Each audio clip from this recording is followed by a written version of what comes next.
London, 1810. The chandeliers of Carlton House cast their merciless brilliance upon the highest echelons of English society. Couples swept across the marble floor in choreographed perfection, a sea of jeweled tiaras and military dress coats. Yet at the shadowed periphery near the retiring room, Jane EverLeigh stood motionless, a forgotten statue in her mended cotton gown. At 22, Jane had long since accepted her role as the invisible foundation upon which her stepsisters' triumphs were built. Not that anyone would recognize her connection to the two radiant young women currently holding court at the center of the ballroom. The Ashford sisters, Constance and Beatrice, were the toasts of the season. Each recently engaged to an earl, each more luminous than the last in gowns Jane herself had pressed that morning. "Your stepsisters have achieved the impossible," came a brittle voice. Jane turned to find Mrs. Pemberton, her late father's solicitor's widow, observing the spectacle with shrewd eyes. "2 earls in 1 season. Your stepmother must be in raptures." "They have been most fortunate," Jane replied carefully. "Fortune had little to do with it." Mrs. Pemberton's gaze sharpened. "Though I wonder what fortune remains for you, my dear. The EverLeigh estate your father left? The documents were quite clear about your entitlement before his remarriage." A familiar ache settled in Jane's chest. The money was gone then, all of it, spent on her stepsisters' dowries while she held their cloaks. "I see you understand," Mrs. Pemberton continued. "Your stepmother has built her daughter's futures on your inheritance. One inquiry from the right solicitor, one whisper to the Court of Chancery, and this entire glittering facade collapses." Across the ballroom, Jane caught sight of her stepmother, Lady Viola EverLeigh, resplendent in emerald silk, laughing with a circle of countesses. At 48, she had perfected the art of social alchemy, transforming her dead husband's orphaned daughter into an unpaid lady's maid while his money purchased coronets for her own blood. "I have no desire to create scandal," Jane said quietly. "Desire or not, you may have no choice." Mrs. Pemberton's voice dropped. "Your stepmother grows bold. She speaks of sending you to her sister's household in Yorkshire as a governess." Before Jane could respond, the orchestra faltered mid-phrase. A ripple of movement swept through the assembly as the crowd parted with collective breathlessness. Every head turned toward the grand entrance. "His Grace, the Duke of Avery," the footman announced, his voice cutting through the sudden, electric silence. Arthur Wellesley, the 6th Duke of Avery, stood framed in the gilded doorway, his presence commanding the room with the same absolute authority he wielded over his vast northern estates. At 31, his reputation preceded him.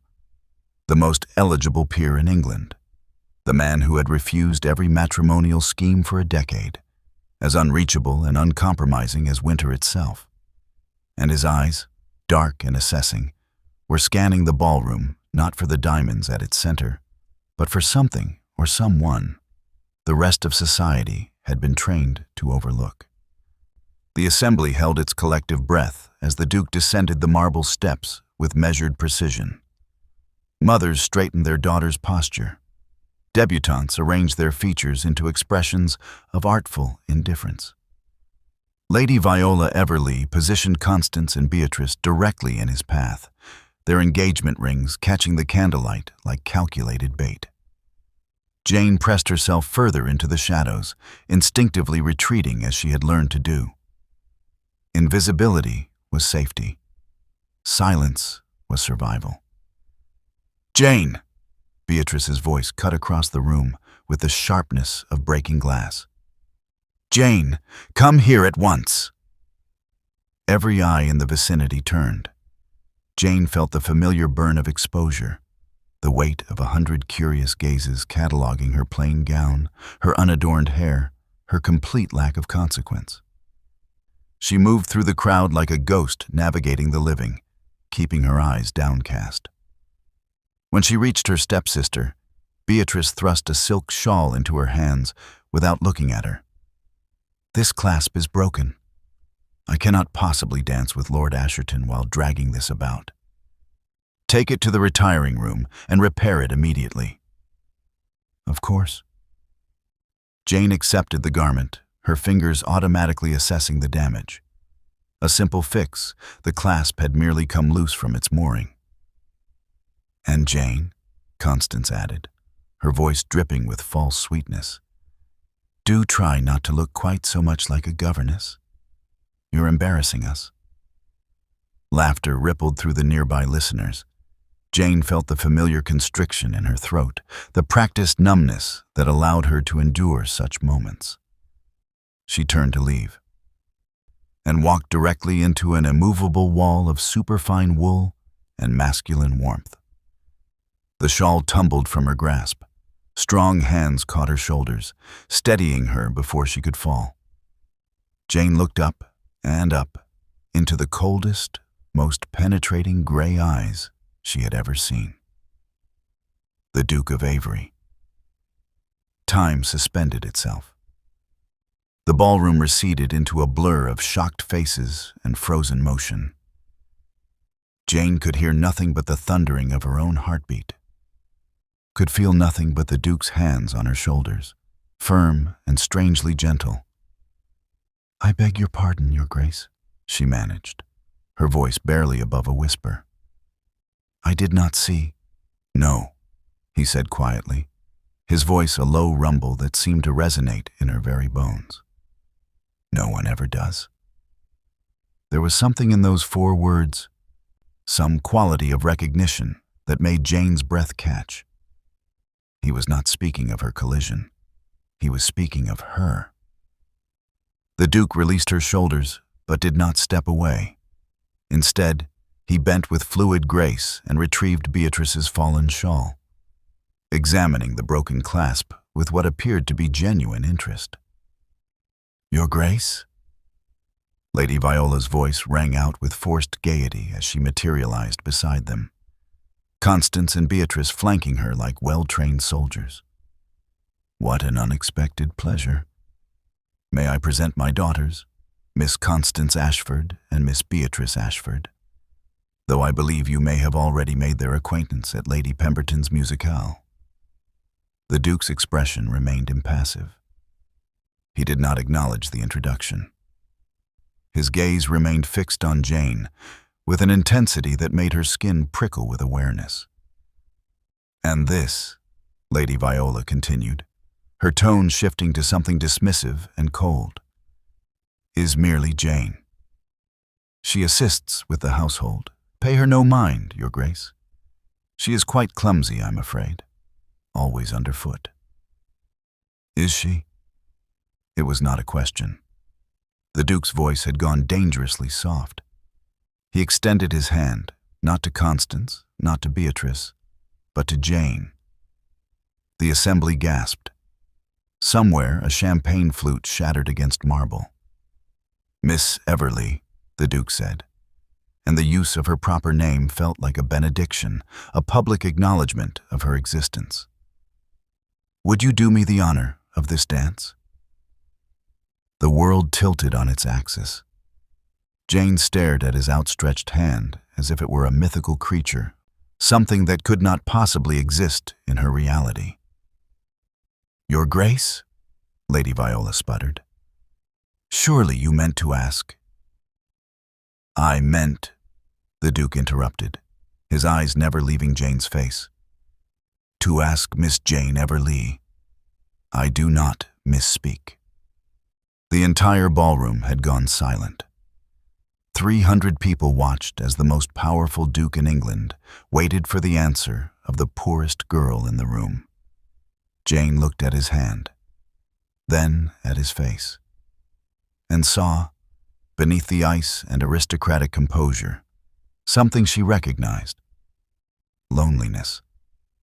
The particular isolation of being perpetually observed, yet never truly seen. She placed her hand in his fingers closed around hers with unexpected warmth. and as he led her onto the dance floor, Jane heard the whispers erupt like wildfire. But for the first time in her life, she did not care. The Duke of Avery had seen her, and nothing would ever be the same. The morning after the Carlton House ball, the EverLeigh household erupted into controlled chaos. Lady Viola had spent the night conducting a furious post-mortem of the Duke's inexplicable behavior, her conclusions growing more elaborate with each retelling. By dawn, she had settled on a narrative that satisfied her.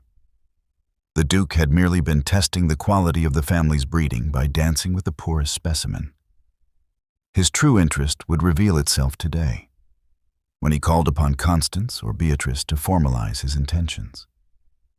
"He will come before noon," Lady Viola announced over breakfast, gesturing for the footman to rearrange the flowers in the drawing room for the third time. "A man of his consequence does not dance with a girl in public without intending to follow proper protocol. Constance, you will wear the rose silk. Beatrice, the blue morning dress with the Belgian lace. We must present a united front of elegance and refinement." Jane, who had been dismissed to the kitchen to oversee the preparation of refreshments, listened to these pronouncements with the same detached observation she might give to a stage play. The Duke would not come. Men like Arthur Wellesley did not pursue girls like her.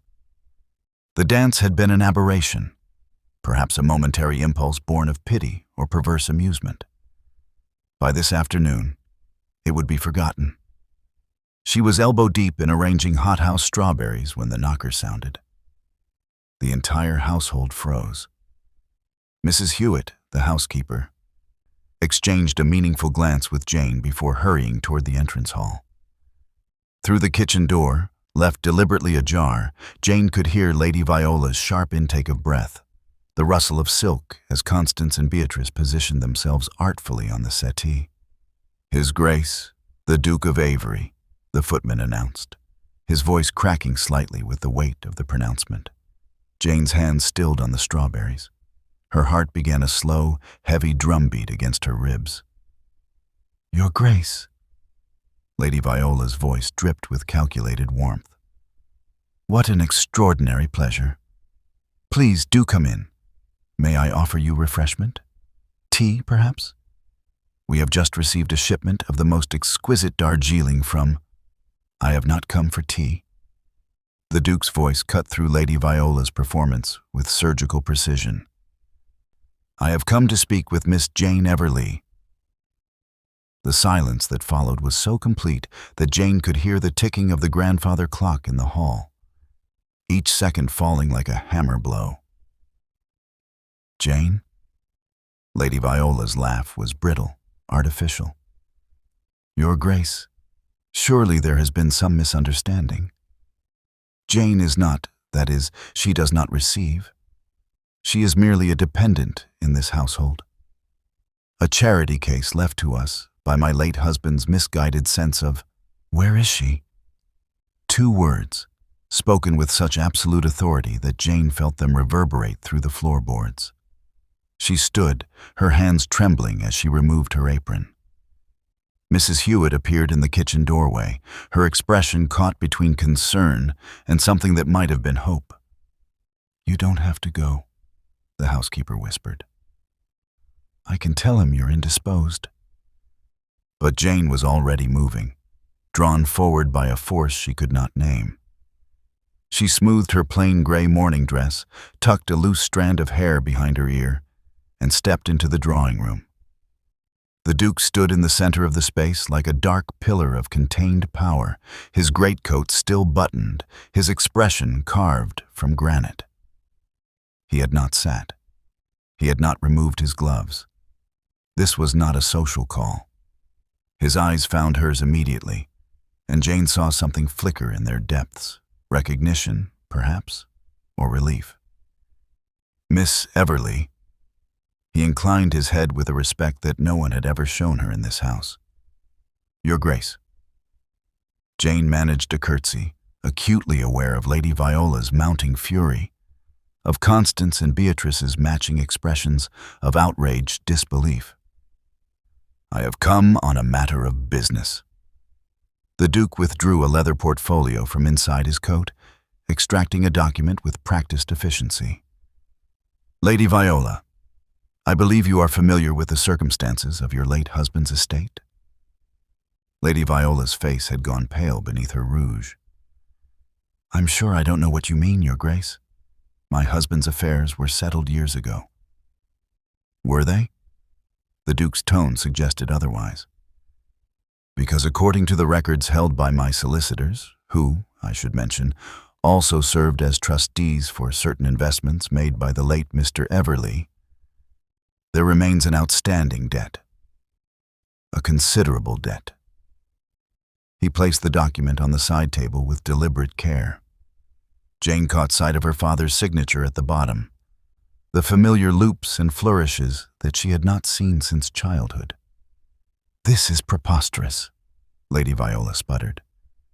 "My husband owed nothing to—" "Your husband borrowed £15,000 from the Avery estate to finance a trading venture in 1805.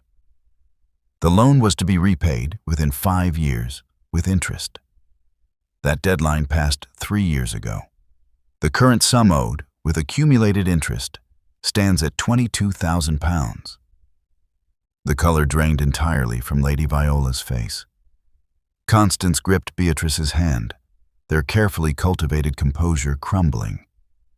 £22,000. It was a fortune. It was ruin. "There must be some mistake," Lady Viola whispered. "We haven't the means to. The estate is entailed.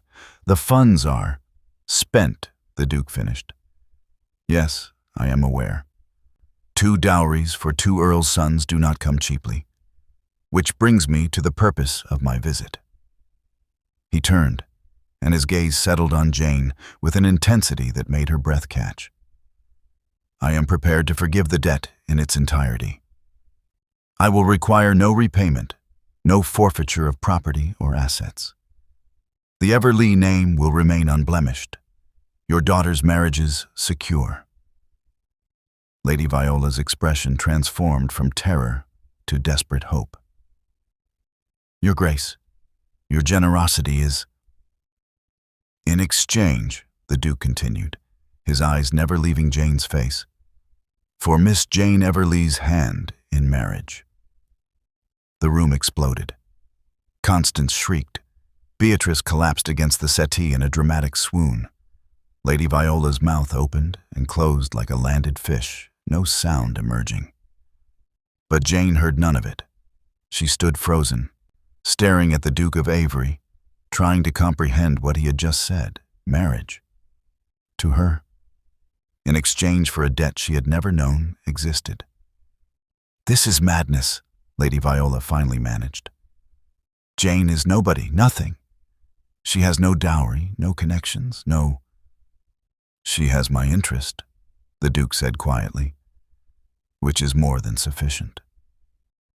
He crossed the room to stand before Jane, and she had to tilt her head back to meet his gaze. Up close, she could see that his eyes were not merely gray, but contained flecks of silver, like winter ice catching starlight. "Miss EverLeigh," he said, his voice low enough that only she could hear. "I realize this is highly irregular. I am not a man given to romantic gestures or flowery speeches. But I observed something in you last night, a quality of character that is exceedingly rare in my experience. I am in need of a wife, not an ornament for my arm or a strategic alliance, but a partner. Someone with intelligence, dignity, and the strength to withstand the considerable pressures of my position." He paused, and something almost vulnerable crossed his features. "I believe you possess these qualities. I am asking if you would consent to become my Duchess. You need not answer immediately, but I should warn you. Your stepmother's financial situation is quite dire. Without this arrangement, she faces debtor's prison within the month." Jane's mind reeled. This could not be happening. Dukes did not propose to penniless orphans in drawing rooms on Tuesday mornings. They did not offer to erase family debts in exchange for girls in gray dresses with calloused hands. And yet he stood before her, waiting, his expression betraying nothing but a carefully controlled hope. "Why me?" Jane whispered. "Truly?" The Duke's mouth curved into something that was not quite a smile. "Because you did not look at me the way they do." He gestured almost imperceptibly toward her stepsisters. "You looked at me as if I were simply a man. It has been a very long time since anyone has done that." Behind him, Lady Viola had begun to recover, her calculating mind already working through the implications. A duchess. Jane, a duchess. It was absurd, impossible, and yet the debt would be erased. The scandal averted. Her daughter's position secured. "Jane will accept," Lady Viola announced, her voice sharp with decision. "Of course she will accept. It is a most generous offer, Your Grace. Most generous indeed." But the Duke did not turn. His eyes remained locked on Jane's, waiting for her answer. Not her stepmother's, hers. Jane thought of Yorkshire, of governess positions and a lifetime of invisibility. She thought of her father's lost estate, the inheritance that had been stolen to gild her stepsister's cages. She thought of the Duke's hand, steady and warm, as he had led her onto the dance floor. "Yes," she heard herself say, "I accept." The Duke's carriage arrived at precisely 2 o'clock, an imposing creation of lacquered black and silver, bearing the Avery crest on its doors. Jane stood in the entrance hall of the EverLeigh household, clutching a single worn carpetbag containing everything she owned: 3 chemises, 2 petticoats, a spare dress, and her mother's pearl earrings, the only inheritance Lady Viola had failed to confiscate. "Is that all you're bringing?" The Duke's voice held a note of something that might have been concern as he descended from the carriage, his gaze taking in her meager possession. "It is all I have, Your Grace." A muscle tightened in his jaw. He turned to Lady Viola, who hovered in the doorway with Constance and Beatrice, their expressions a mixture of envy and lingering disbelief. "I trust Miss EverLeigh's belongings will be sent to Avery House by week's end." "Belongings?" Lady Viola's laugh was shrill. "Your Grace, what you see is what exists. Jane has always been adequately provided for. We are not a wealthy household." "No," the Duke said softly. "You are not. Not anymore." He offered Jane his hand, helping her into the carriage with a gentleness that seemed at odds with his austere reputation. "We have several appointments this afternoon. I hope you do not object to a rather full schedule." Jane settled onto velvet cushions so soft they felt like sin against her cotton dress. "I am at your disposal, Your Grace." "Arthur," he said, taking the seat across from her. "When we are private, you may call me Arthur.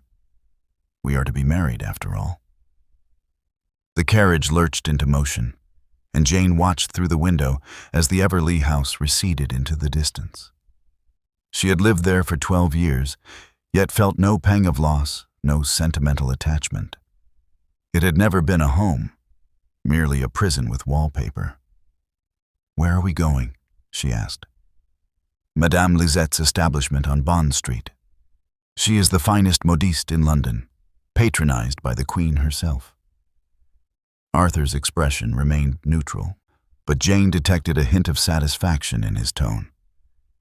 "You will require a complete wardrobe befitting your new position.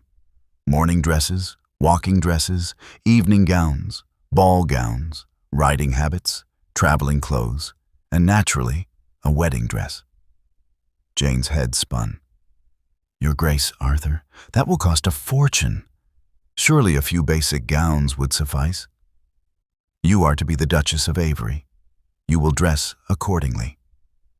His tone brooked no argument, yet when he continued, his voice softened slightly. "I am not a man who tolerates half measures, Miss EverLeigh. If I am to ask you to assume the most demanding position in English society outside the royal family itself, I will ensure you have every advantage at your disposal." They traveled in silence through Mayfair's pristine streets, past townhouses Jane had only glimpsed from the servants' entrance. The world looked different from inside a duke's carriage, brighter, somehow, as if a veil had been lifted. Madame Lisette's shop occupied a corner building with bow windows displaying creations of such exquisite beauty that Jane had never dared to pause and admire them. Now, the Duke handed her down from the carriage and guided her through the door with a proprietary hand at her elbow. A woman of indeterminate age with steel-gray hair and measuring eyes appeared immediately, her expression transforming from professional courtesy to genuine astonishment when she recognized the Duke. "Your Grace, what an unexpected pleasure. How may I serve you today?" "Madame Lisette, may I present Miss Jane EverLeigh, my betrothed. She requires a complete trousseau. I will leave the particulars to your expert judgment, but I expect nothing less than perfection. Expense is no object. She will need everything within a fortnight." Madame Lisette's sharp gaze swept over Jane, cataloging every detail of her shabby dress and worn boots with the practiced assessment of a master tactician. But instead of the disdain Jane had braced herself for, something almost tender crossed the Maudite's features. "Come, mademoiselle," she said, extending a graceful hand. "Let us see what we have to work with, no?" Arthur remained in the front salon while Madame Lisette ushered Jane through a curtained doorway into a private fitting room lined with mirrors and flooded with natural light. Two assistants appeared as if summoned by invisible bells, their arms laden with fabric samples in every conceivable shade. "Remove your dress, if you please." Madame Lisette's tone was brisk, but not unkind. Jane's fingers trembled as she unfastened the hooks of her gray cotton dress. She stood in her mended chemise and darned stockings, acutely aware of how threadbare everything was, how visible the evidence of her poverty had become under the modiste's scrutiny. But Madame Lisette merely pursed her lips and began measuring with swift efficiency, calling out numbers in French to her assistants. "You have an excellent figure, mademoiselle. Slender but not without curves. Good posture despite everything. This is a blessing. Many young ladies of quality slouch abominably." "I was taught to carry books on my head," Jane said quietly, "to improve my deportment." "By whom?" "My mother, before she died." Madame Lisette's hands stilled momentarily on Jane's waist. "She taught you well.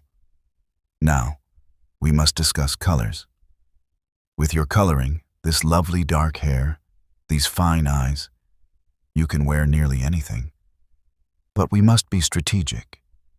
Jewel tones, I think. Sapphire, emerald, deep rose. And cream, always cream, not white. White will wash you out." She pulled fabric samples with decisive movements, draping them across Jane's shoulders one after another. Silks whispered against her skin like water. Velvets held warmth like captured sunlight. Jane had never been touched by such luxury. "The Duke has requested everything," Madame Lisette continued, her tone turning almost conspiratorial. "Do you understand what this means, chérie? Not 3 dresses or 5. Everything. I have dressed duchesses before. I know what is required. You will have no fewer than 40 gowns, plus all the necessary undergarments, shoes, gloves, bonnets, shawls, pelisses, and accessories.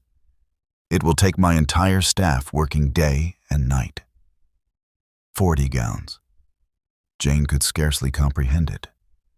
She had owned 3 dresses her entire adult life. "I don't know what to say," she whispered. "Say nothing. Simply trust me." Madame Lisette's expression grew shrewd. "I have seen many girls marry above their station, mademoiselle. Most arrive here giddy with triumph, already drunk on their good fortune. You arrive looking like a woman who has just accepted a sentence rather than a proposal. Why? Jane met her gaze in the mirror. Because I do not know how to be a duchess. I have been a servant in my own home for 12 years. I know how to press gowns, not wear them. I know how to pour tea, not preside over state dinners. The Duke needs a partner, and I fear I am only bringing him an impostor. Madame Lisette made a dismissive sound. The Duke of Avery is no fool. He chose you for a reason, and I suspect it has nothing to do with your ability to discuss Italian opera or execute a perfect curtsy. Now, hold still while I pin this bodice. For the next 2 hours, Jane stood while Madame Lisette and her assistants worked with the focused intensity of artists creating a masterpiece. Patterns were selected, adjustments debated, accessories considered. Jane watched in the mirror as silks and satins were draped across her body, transforming her from a drab moth into something almost luminous.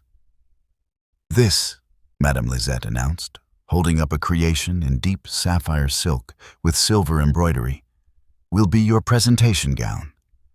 For when the Duke introduces you to society as his Duchess, it will make a statement that you are not to be underestimated. When Jane finally emerged from the fitting room, still in her gray cotton but somehow standing taller, Arthur rose from his chair. His expression remained characteristically impassive, but his eyes traveled over her face with an intensity that made her breath catch. "It is settled?" he asked Madame Lisette. "Oui, Your Grace. The first delivery will arrive at Avery House within 3 days. The wedding gown within the week, and the remainder of the trousseau the following week." Arthur nodded and produced a bank draft that made Madame Lisette's eyebrows rise appreciatively. Then he offered Jane his arm, and they returned to the carriage. As they settled into their seats, Jane found herself studying this man who had upended her entire existence in less than 24 hours. His profile was severe, classical, the kind of face that might have been carved on ancient coins. "Thank you," she said quietly, "for the gowns, for all of this." Arthur turned to her, and for the first time, she saw something almost vulnerable in his expression.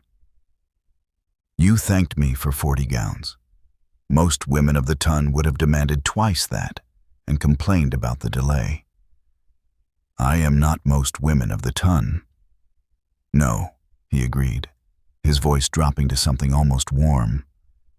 "You are not, which is precisely why I chose you."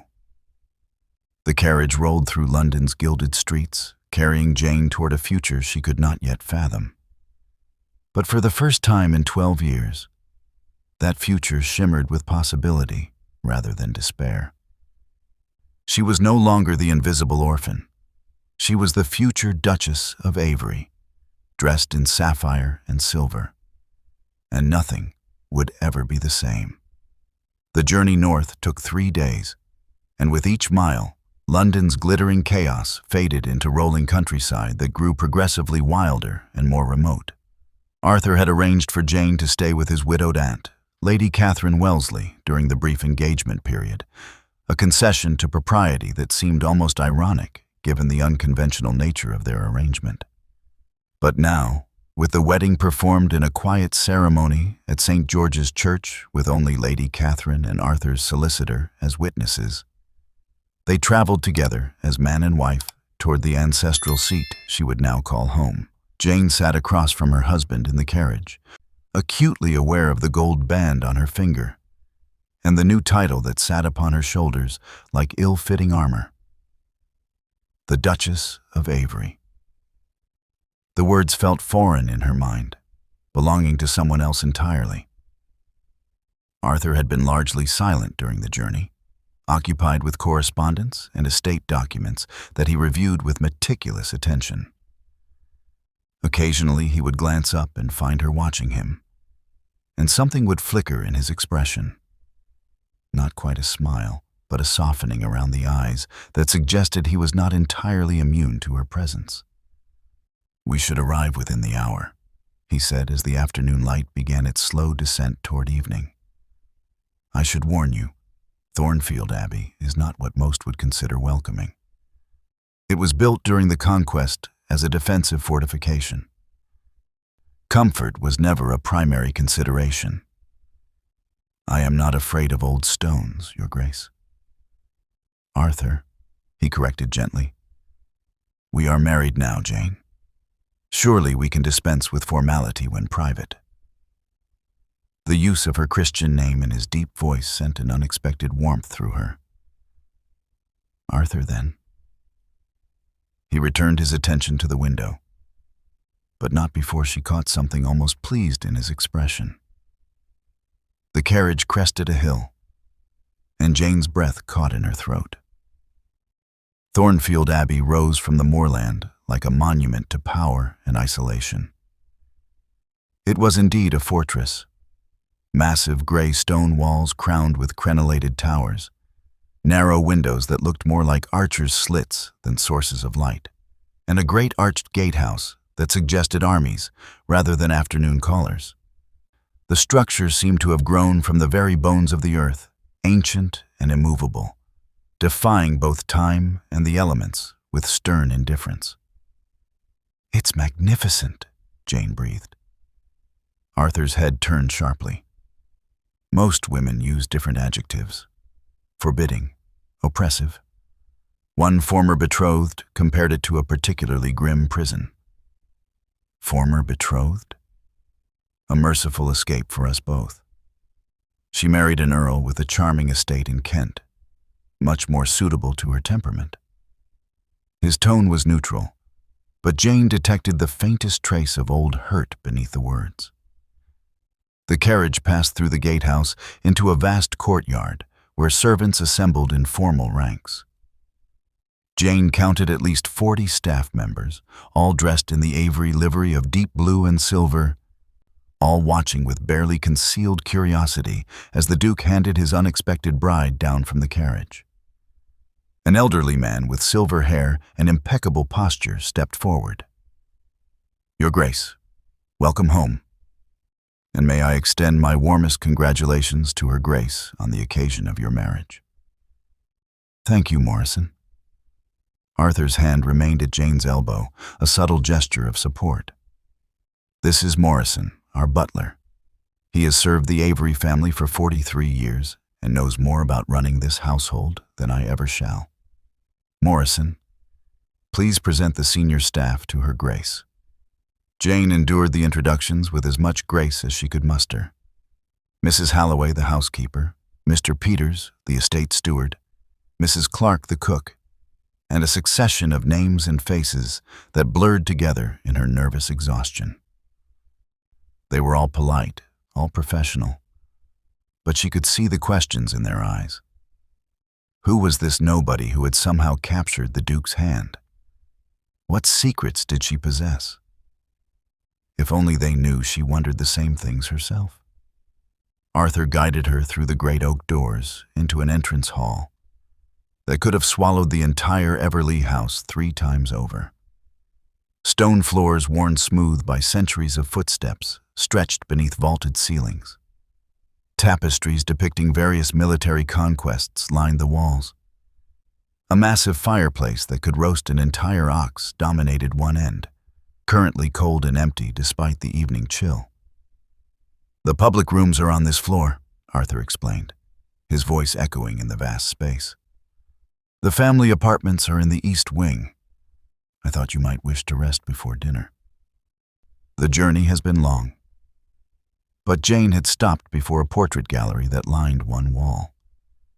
Generations of Wellesleys stared down at her with varying degrees of aristocratic hauteur. Men in armor, in court dress, in military uniforms. Women in elaborate gowns, jewels dripping from their necks and ears. All of them looked formidable, powerful, utterly secure in their consequence. And now, she was meant to join their ranks. "They're quite intimidating, aren't they?"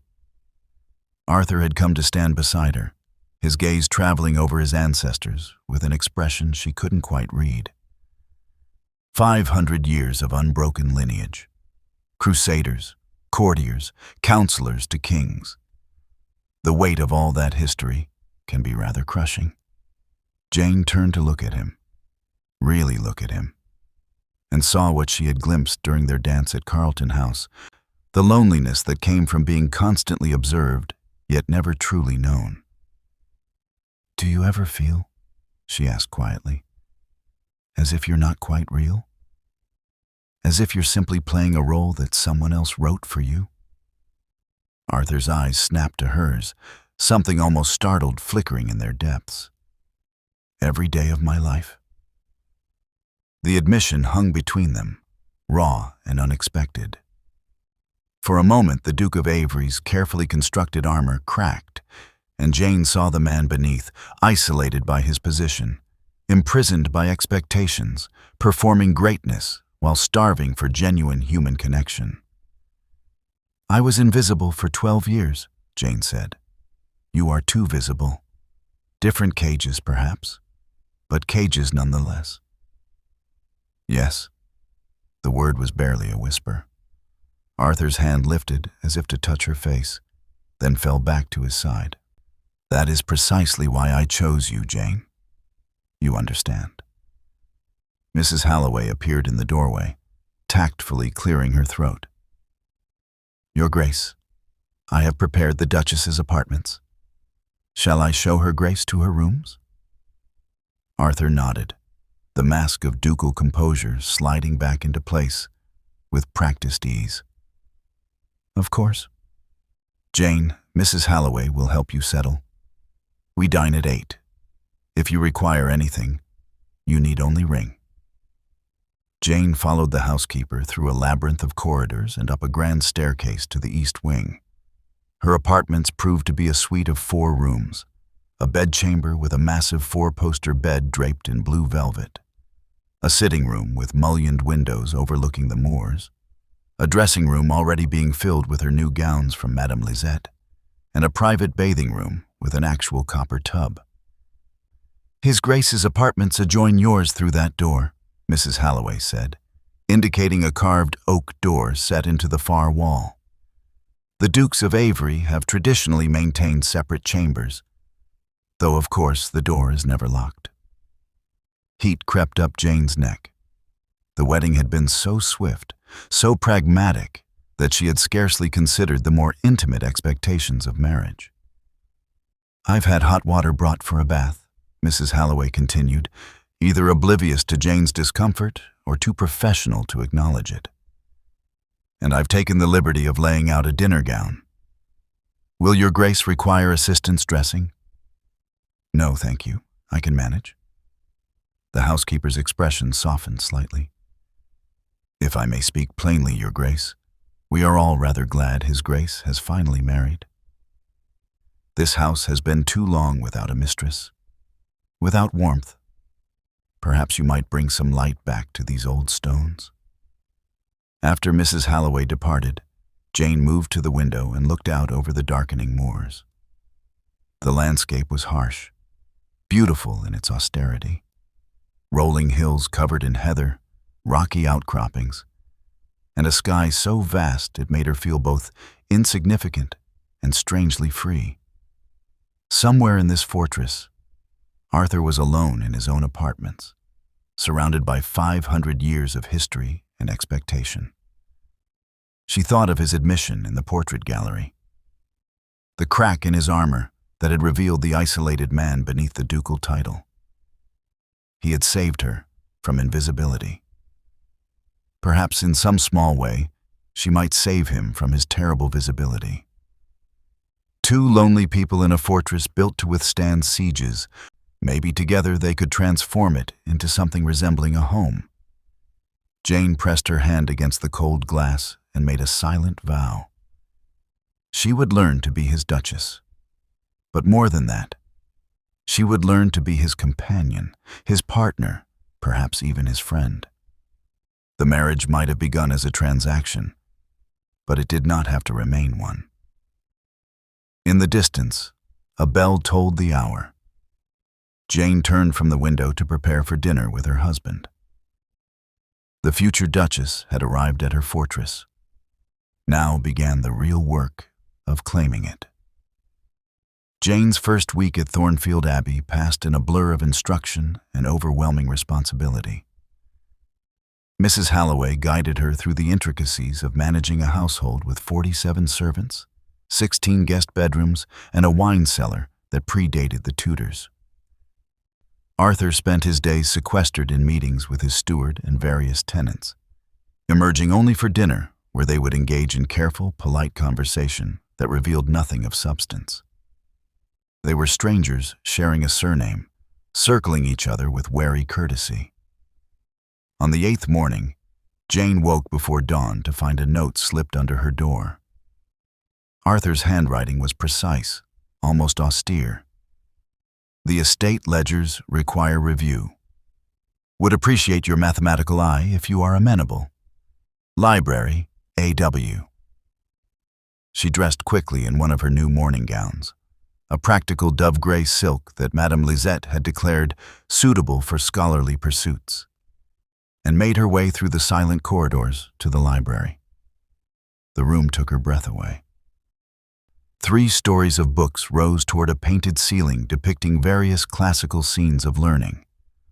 Leather-bound volumes lined every available surface, their spines bearing titles in Latin, Greek, French, and English. Morning light streamed through tall windows, catching dust motes that danced like tiny stars. Arthur stood at a massive desk near the windows, already dressed despite the early hour, his dark hair slightly disheveled as if he had run his hands through it in frustration. He looked up when she entered, and something eased in his expression. "You came. I wasn't certain you would. You requested my mathematical eye. I'm curious what prompted such faith in my abilities." A hint of amusement crossed his features. "Lady Catherine mentioned that you helped her reconcile her household accounts during your stay. She said you found a discrepancy her own steward had missed for 3 years. I thought perhaps you might apply that talent to a rather vexing problem."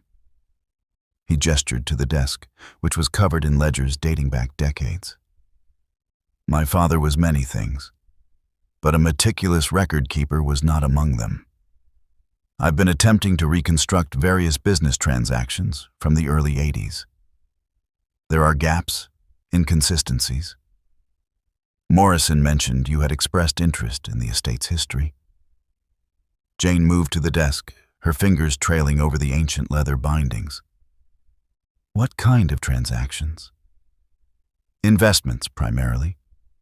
My father partnered with several gentlemen on various ventures, shipping, mining, trade consortiums. Some were profitable, others—" He pulled a ledger toward him, frowning at a column of figures. "Others seem to have simply vanished, along with the capital invested." For the next hour, they worked in companionable silence. Jane discovered she enjoyed the puzzle of it, tracking payments across multiple ledgers, identifying patterns in the chaos of her father-in-law's haphazard bookkeeping.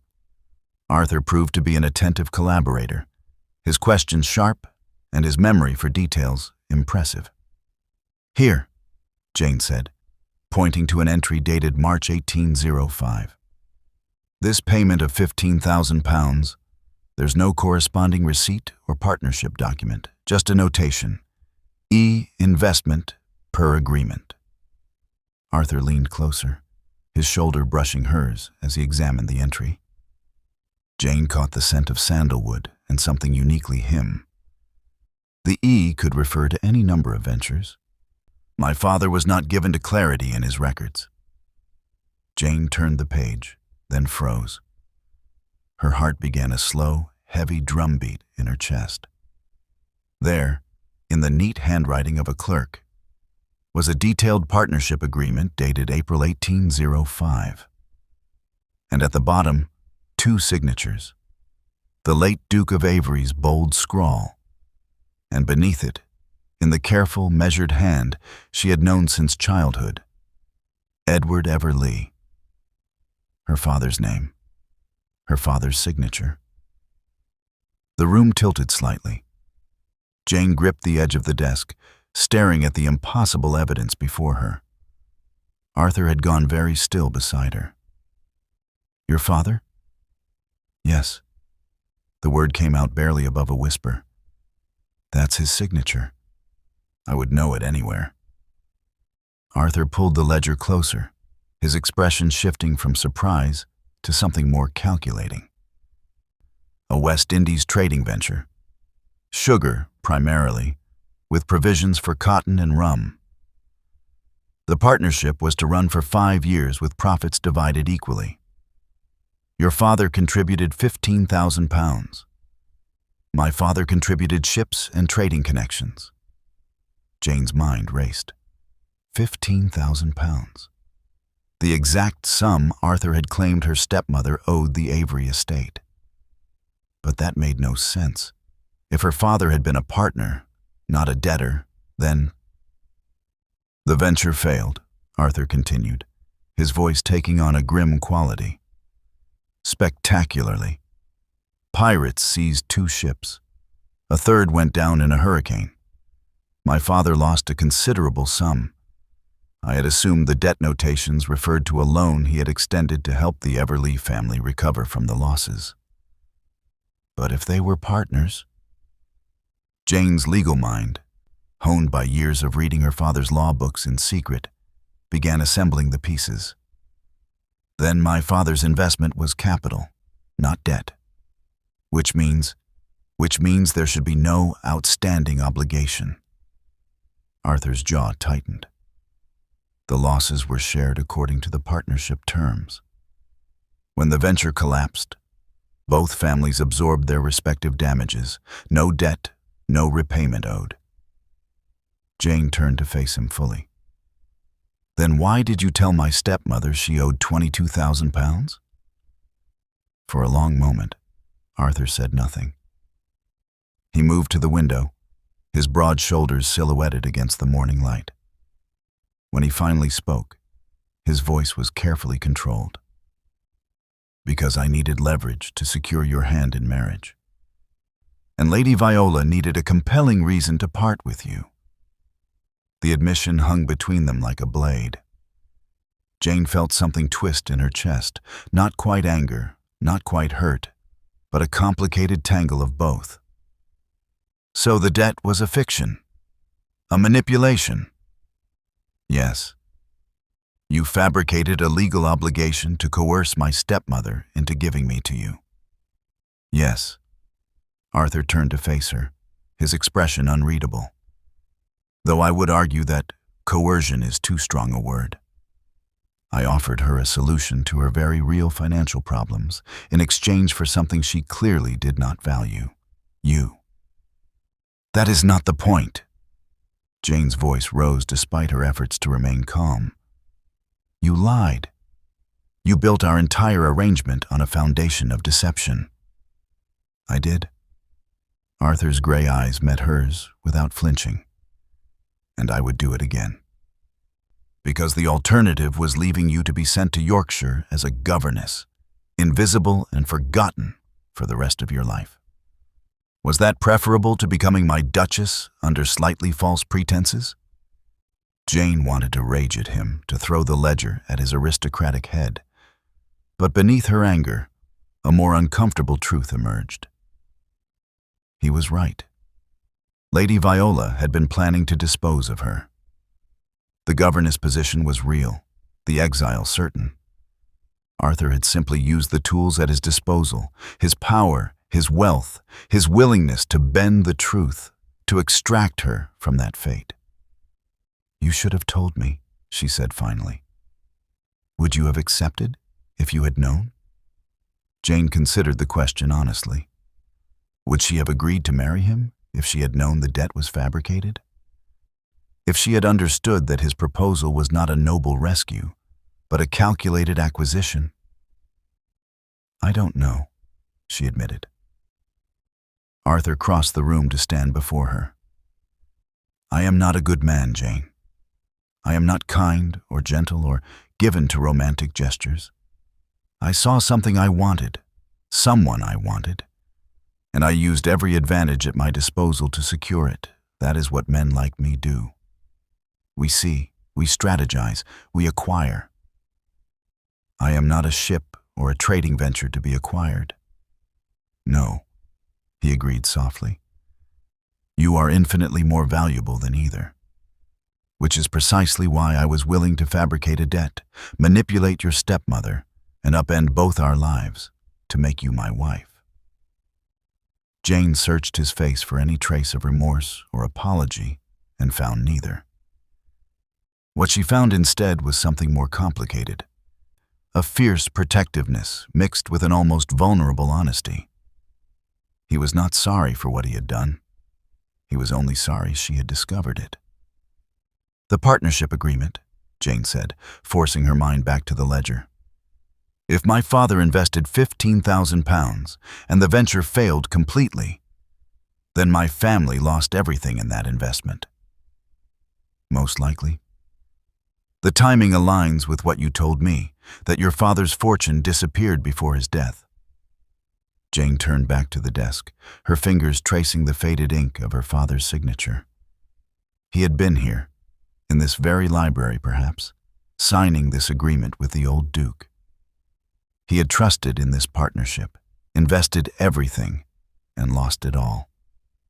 There is more, Arthur said quietly. He pulled another ledger from the stack, opening it to a page marked with a ribbon. This is dated 2 months before your father's death. A personal loan from my father to yours.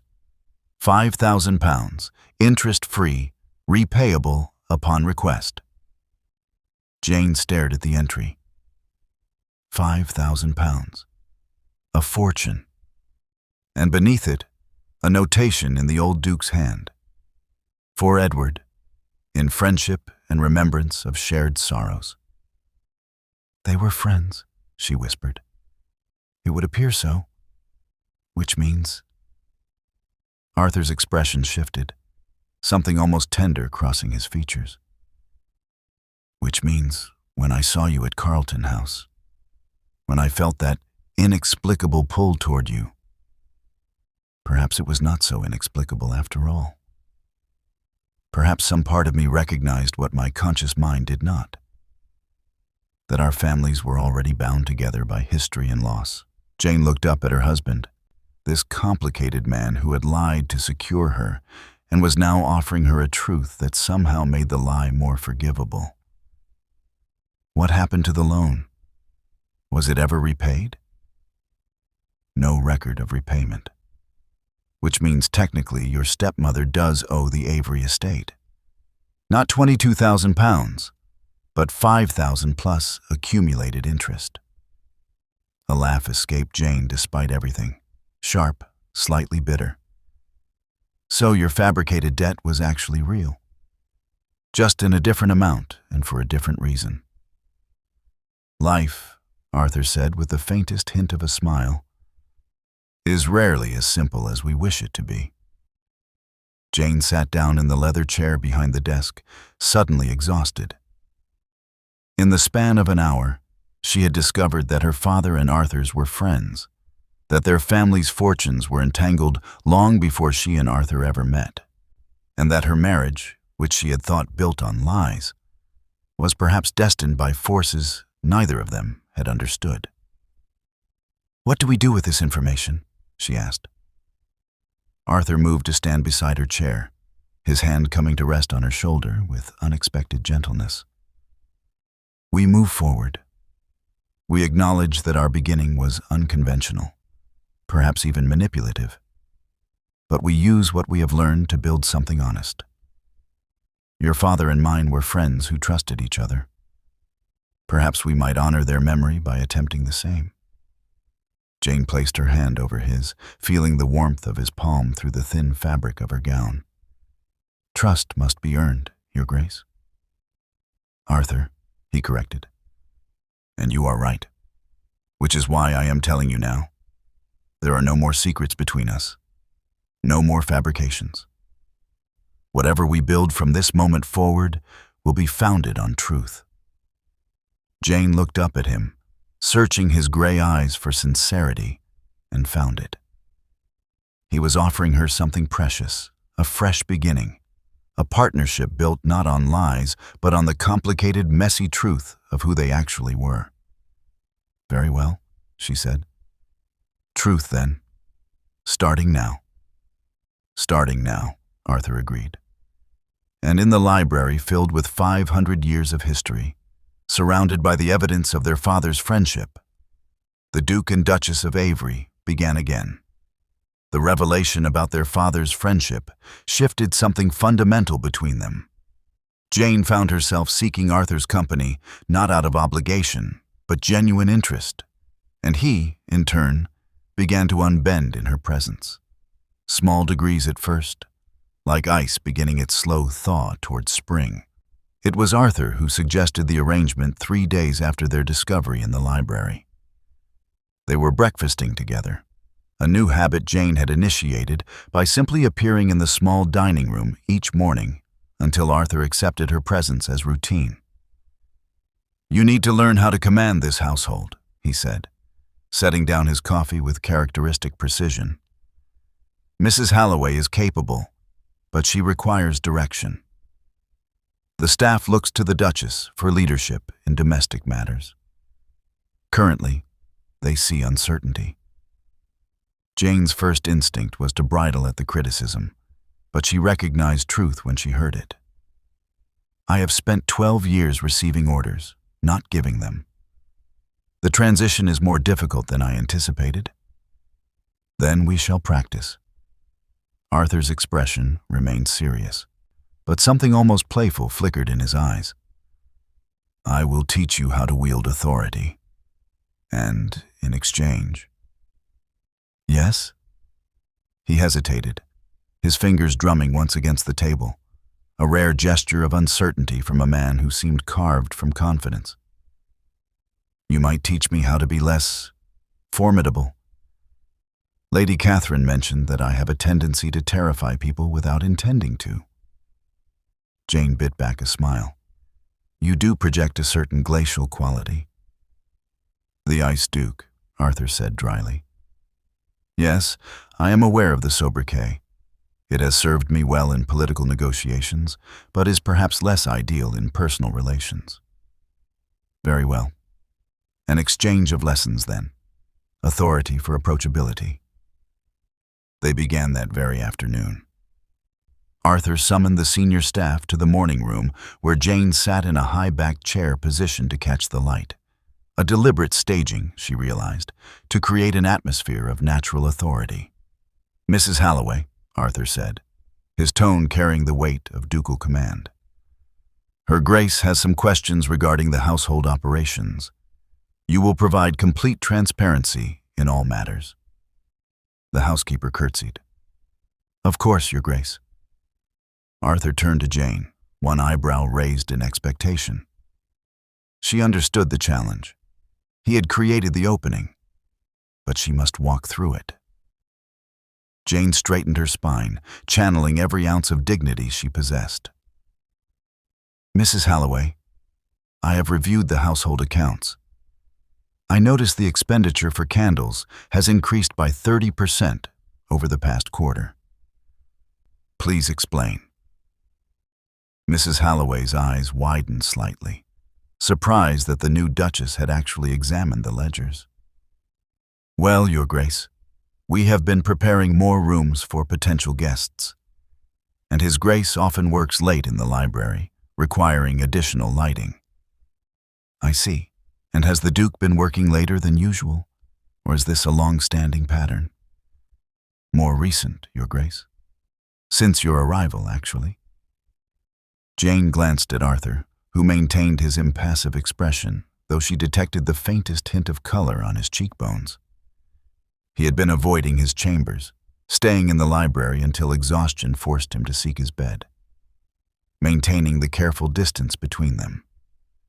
"Then, we shall install additional oil lamps in the library," Jane decided.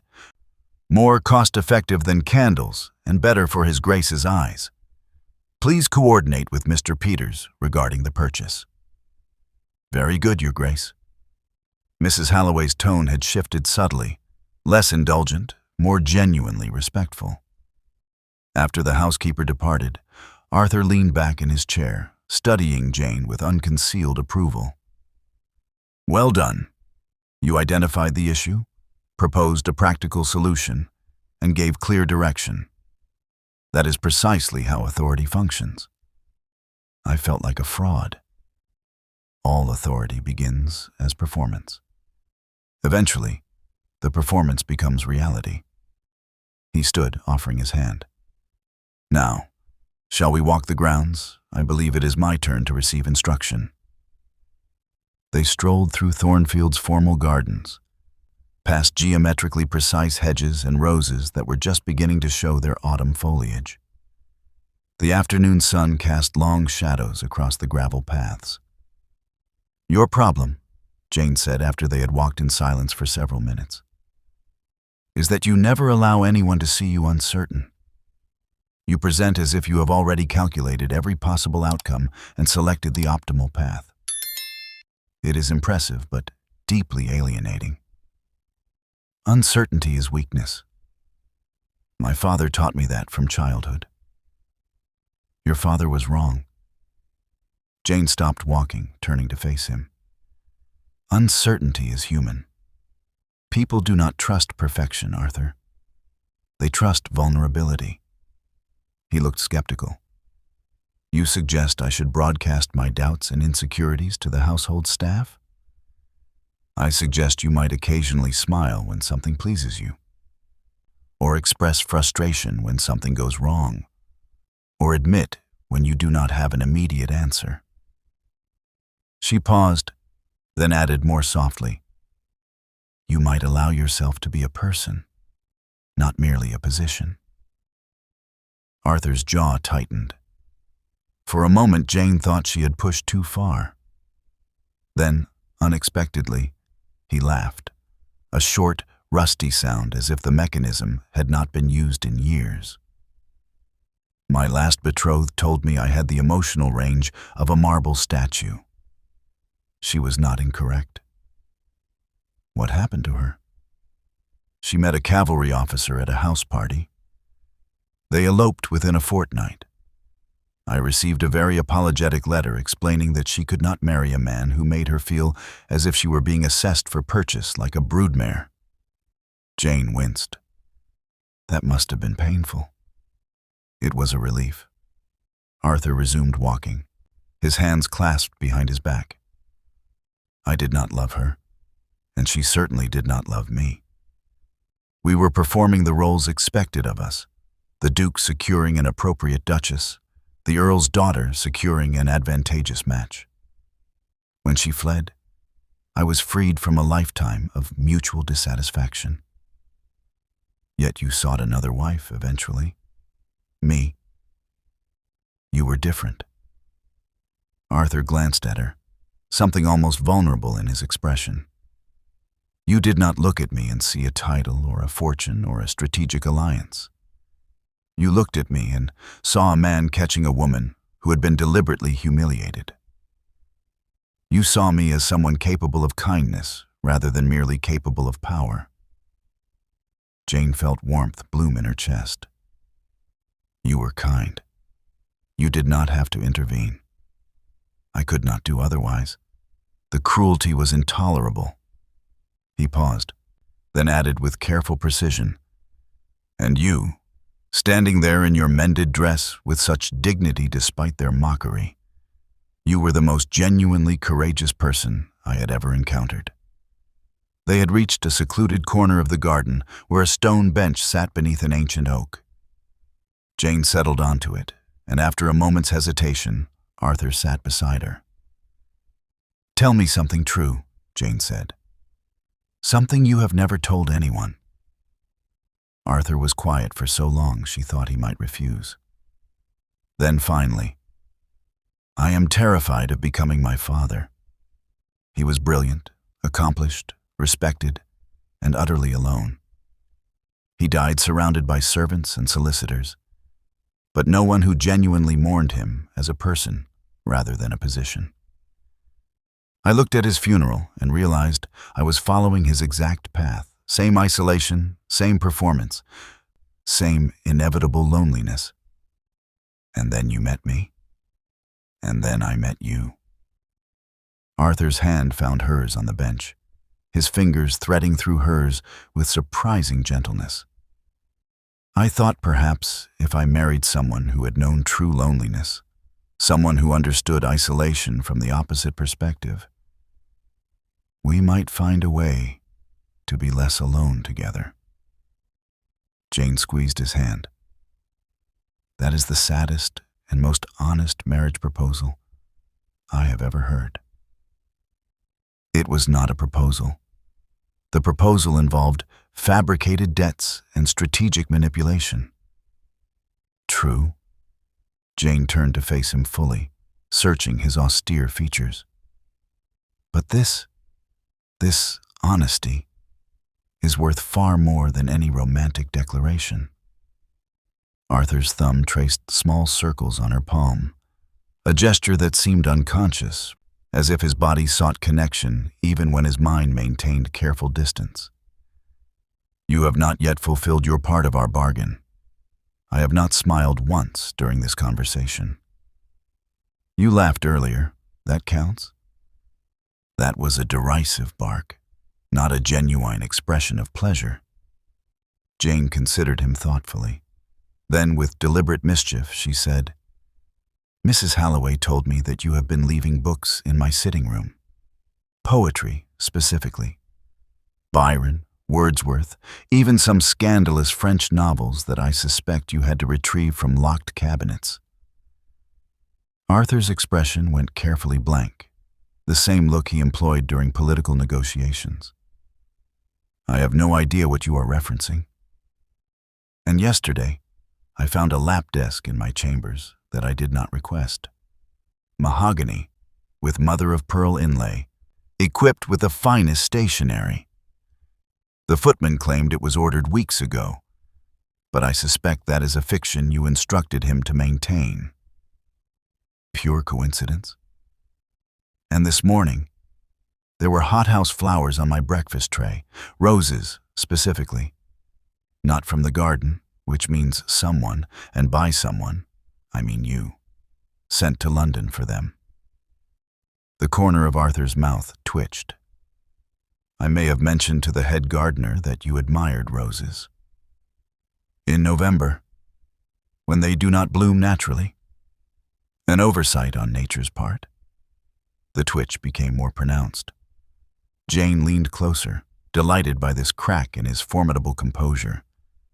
You are courting me, Arthur, after we are already married. That is possibly the most endearing thing I have ever witnessed. I am doing no such thing. I am merely ensuring the Duchess of Avery has appropriate accommodations and diversions. You are courting me with books and flowers and beautiful writing desks because you do not know how to simply say that you enjoy my company. Arthur's control finally broke. A smile spread across his face, genuine, warm, transforming his severe features into something almost boyish. You are absurdly pleased with yourself for deducing this. I am. Jane laughed, the sound bright and unrestrained. And you are smiling, a real smile. We have both succeeded in our lessons. Arthur shook his head, but the smile remained. You are going to be utterly impossible to live with, aren't you? Undoubtedly. But you chose me specifically because I am not a marble statue either. I did. Arthur's hand tightened on hers. And I find I am profoundly grateful for that choice. Fabricated debts and all. They sat together beneath the oak tree as the autumn afternoon faded toward evening. The Ice Duke and the Invisible Orphan learning the complicated choreography of being simply Arthur and Jane. Two people who had found each other through manipulation and necessity, and were choosing, moment by moment, to build something honest from those flawed foundations. And in the gardens of Thornfield Abbey, surrounded by precisely trimmed hedges and deliberately ordered beauty, something wild and unexpected began to bloom. The letter arrived on a gray November morning, delivered with the regular post, but carrying the unmistakable scent of malicious intent. Jane recognized her stepmother's handwriting immediately. The elaborate flourishes that suggested refinement while barely concealing vulgarity. "Lady Viola writes that she and my stepsisters wish to pay us a visit," Jane said, setting the letter beside her teacup with more force than necessary. Along with their husbands, the Earl of Asherton and the Earl of Pembroke, she suggests a week's stay would be most agreeable, as they are traveling north and Thornfield lies conveniently on their route. Arthur looked up from his correspondence, his expression unreadable. "Conveniently? How thoughtful of them to remember our existence now that you are a duchess. You need not agree to this. I have no desire to see them. Which is precisely why we shall invite them." Arthur's voice took on a steely quality that Jane had learned to recognize as his strategic mind engaging. "They come to assess whether the poor orphan has embarrassed herself in her new position, to mock your lack of pedigree and remind you of your place. We shall disabuse them of several notions simultaneously. Arthur, trust me." His gray eyes met hers with something that might have been protective fury barely leashed. "You have spent 12 years enduring their cruelty. Allow me 1 week to return it with interest." 3 days later, the EverLeigh party arrived in a cavalcade of carriages that seemed designed to impress. Luggage strapped to every available surface, liveried servants trailing behind. Constance and Beatrice dressed in traveling costumes that probably cost more than the average tenant farmer earned in a year. Jane stood beside Arthur on the front steps of Thornfield Abbey, very deliberately positioned on the higher ground. She wore a gown of deep emerald silk that Madame Lisette had designed specifically for receiving guests, elegant without ostentation. The kind of dress that whispered wealth rather than shouting it. The Avery diamonds rested cool and heavy against her collarbone, a 3-strand necklace that had belonged to Arthur's grandmother and was worth more than both Earls' estates combined. "My dear Jane." Lady Viola descended from the lead carriage with affected grace, her arms extended as if greeting a beloved daughter rather than the girl she had treated as an unpaid servant. "How wonderful to see you looking so well situated." "Lady Viola," Jane's voice was cordial, distant. "Welcome to Thornfield Abbey." Constance and Beatrice emerged next, flanked by their husbands. The Earl of Asherton was a portly man of 40, with thinning hair and the florid complexion of someone too fond of port. The Earl of Pembroke appeared younger, but carried himself with the pompous self-importance of a man who had inherited his title at 21 and believed it made him extraordinary. "Your Grace," Constance said, executing a curtsy that somehow managed to convey condescension. "What an imposing residence. Quite Gothic." "I confess I prefer the more modern sensibilities of Asherton Hall. So much lighter and more cheerful." "Yes," Arthur said, his tone perfectly pleasant and utterly devastating. "I have heard that newer estates often compensate for their lack of historical significance with an abundance of windows. Thornfield was built to withstand sieges. It has been in my family for 500 years. We value substance over fashion." The Earl of Asherton's face reddened.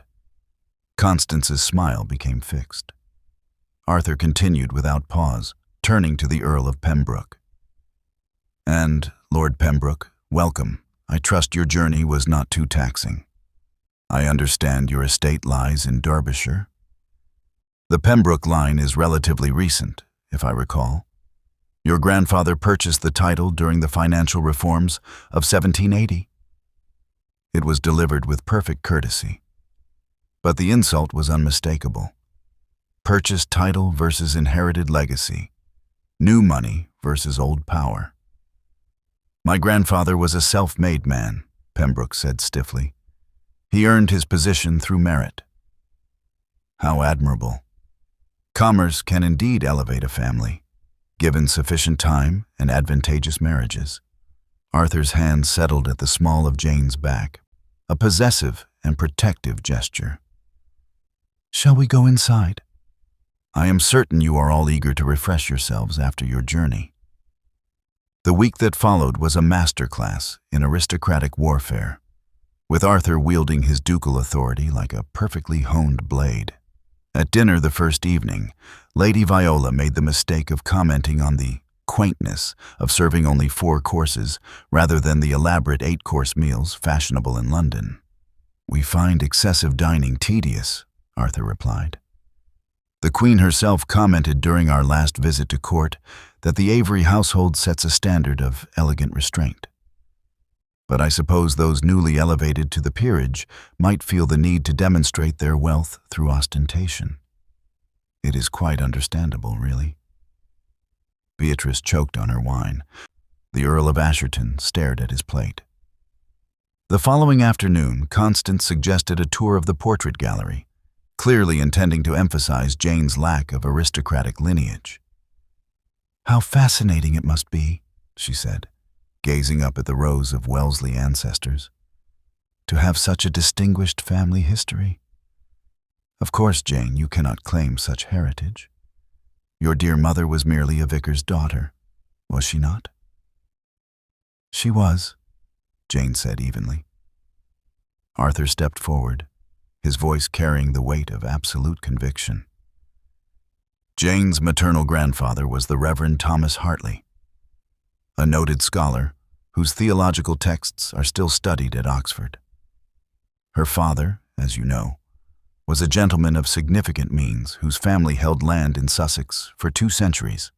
The EverLeigh line, while not titled, descends from respected gentry. He paused, allowing his words to settle before delivering the coup de grace. "My own great-grandmother was the daughter of a bishop. I have always believed that true distinction comes from character and intellect, rather than accidents of birth. But I suppose those who possess only the latter must cling to it desperately, having little else to recommend them." The insult hung in the air like smoke. Constance's face went white, then red. Beatrice developed a sudden interest in her handkerchief. But it was during the formal dinner on the 4th evening that Arthur truly eviscerated them. The Earl of Pembroke, emboldened by wine and masculine company, made a comment about Jane's remarkable elevation, and wondered aloud whether she found the responsibilities of her position overwhelming, given her limited experience with society. Arthur set down his wine glass with deliberate precision. The entire table fell silent. "Limited experience," he repeated softly. "How interesting that you should mention that, Pembroke.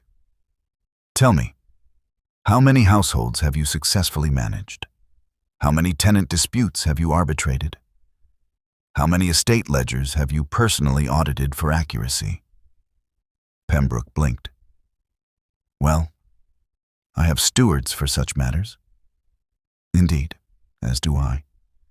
Yet my wife has, in the space of 3 weeks, identified and corrected accounting errors dating back 5 years, implemented a new system for managing household expenditures that has already reduced waste by 20%, and personally mediated a dispute between 2 tenant families that my own steward had failed to resolve in 6 months. Arthur's gaze swept the table, settling on each guest in turn. Jane's limited experience consists of managing a household with minimal resources while maintaining dignity under circumstances that would have broken lesser souls. She has demonstrated more genuine capability in 3 weeks as my Duchess than most women of the ton demonstrate in a lifetime of ornamental existence." He stood, his height and presence dominating the room. "If any of you interpret her kindness as weakness, or her humble origins as deficiency, allow me to clarify. Jane is my choice, my wife, my Duchess, and I will tolerate no disrespect toward her under my roof. Am I perfectly clear?" The silence was absolute. Lady Viola had gone pale. Constance and Beatrice stared at their plates. Both Earls suddenly found the ceiling architecture fascinating. "Excellent," Arthur said, his tone returning to casual pleasantness. "Now, shall we retire to the drawing room? I believe Jane has arranged for musical entertainment." Later that night, after the guests had retreated to their chambers, Jane found Arthur in the library. He stood by the window, staring out at the moonlit moors, his posture rigid with residual tension. "You did not have to do that," she said softly. "I did, actually." Arthur turned to face her, and she saw raw emotion in his eyes. Anger, yes, but also something fiercer, more protective. "I watched you endure their condescension for 4 days. Every veiled insult, every patronizing comment, every reminder of your supposed inferiority. And I watched you respond with grace and dignity while they proved themselves to be exactly what I have always known the provincial nobility to be: small-minded, insecure, and utterly without substance." Jane crossed the room to stand before him. "You were magnificent." I was furious. His hands came up to frame her face, his touch gentle despite the intensity in his expression. "They treated you as if you were still the invisible orphan they could dismiss and demean. They have no concept of what you truly are." "And what am I?" "Extraordinary." The word was fierce, certain. "Brilliant, resilient, kind, despite every reason to have become bitter. You are worth 100 of them, Jane, 1,000. And I will spend every day ensuring they, and everyone else, understands that truth." Jane's throat tightened with emotion. She placed her hands over his, feeling the tremor of controlled fury still running through him. "No one has ever defended me before." "Then they were fools." Arthur's thumb traced her cheekbone with devastating tenderness. "You are my wife, my partner, and I protect what is mine." "Yours?" Jane repeated softly, testing the word. "If you will have me." Something vulnerable crossed his face. "I know this began as a transaction, a strategic arrangement, but it has become something more for me, Jane. Somewhere between the library ledgers and the garden conversations and watching you transform this fortress into something resembling a home, I find I am no longer performing the role of husband. I am simply being one." Jane's heart expanded in her chest, too large suddenly for the space it occupied. "And I am no longer performing the role of wife." "No?" Arthur's voice dropped to a whisper. "No, I am becoming one. To you. Only you." He kissed her then, soft and careful, as if she were something precious that might shatter. When he pulled back, he was smiling. That genuine smile she had worked so hard to earn. "Your stepfamily is leaving tomorrow," he said. "I may have mentioned to Lady Viola that we have prior commitments that prevent us from entertaining them further." Jane laughed. "We have no such commitments." "We do now. I am committed to spending time with my wife without the burden of insufferable house guests. That seems quite pressing, don't you think?" "Extraordinarily pressing, Your Grace." "Arthur," he corrected, pulling her closer. "Arthur," she agreed. And in the library at Thornfield Abbey, the Duke and his Duchess stood together, no longer bound by fabricated debts or strategic necessity, but by something far more powerful.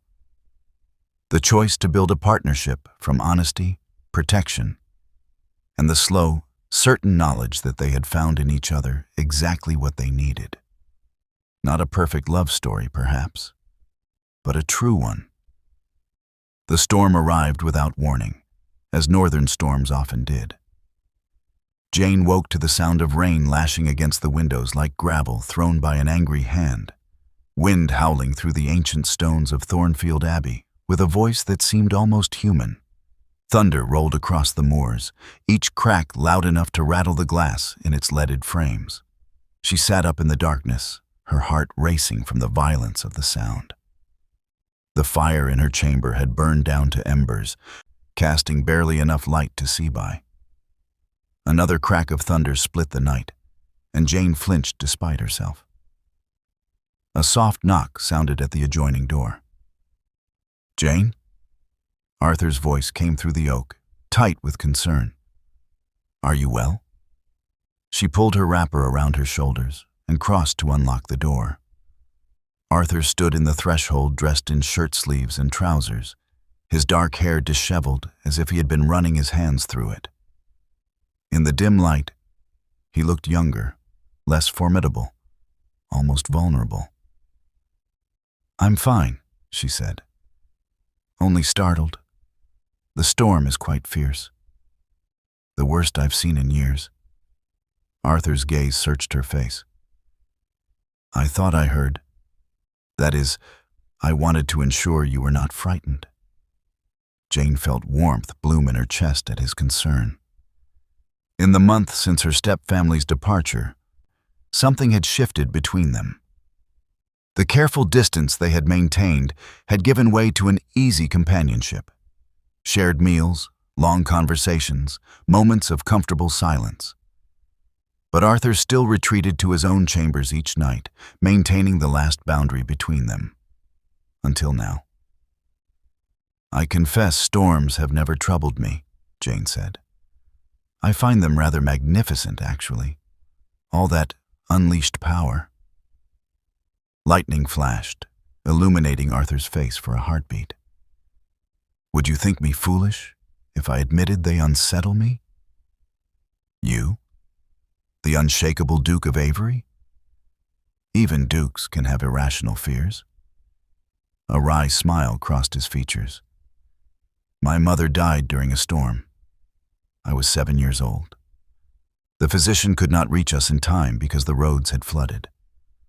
I sat in the nursery listening to thunder while she—" His voice caught. "I have associated storms with loss ever since." Jane's throat tightened. Without thinking, she reached for his hand. "I'm sorry. I did not know." "How could you? I have never told anyone." Arthur's fingers laced through hers, holding on as if she were an anchor in turbulent water. "But I find I am telling you all manner of things I have never spoken aloud. You have a way of drawing truth from me, Jane EverLeigh." "Jane Wellesley," she corrected softly. "I am a Duchess now, remember?" How could I forget? But there was something in his voice, a tension that had nothing to do with the storm raging outside. Another crash of thunder shook the windows. Arthur's hand tightened on hers. "Stay," Jane said impulsively. Simply stay. We could sit by the fire, talk until the storm passes. I have no desire to sleep, and you clearly have no desire to be alone." Arthur's expression shifted through several emotions too quickly to catalog. "That would be highly improper. We are married." "Yes. But we have been maintaining separate chambers, for propriety, to allow you time to adjust to—" He stopped, seeming to realize he was explaining something neither of them truly believed anymore. "To adjust to what? Being your wife?" Jane tugged him gently into her chamber, closing the door behind them. "I have been your wife for over a month, Arthur. I have managed your household, hosted your neighbors, sat beside you at dinner every evening. The only adjustment remaining is the one we both keep avoiding." She guided him to the settee near the dying fire and added wood with practiced efficiency until flames began to catch and grow. Arthur watched her with an intensity that made her skin prickle with awareness. "You were not supposed to be so brave," he said quietly.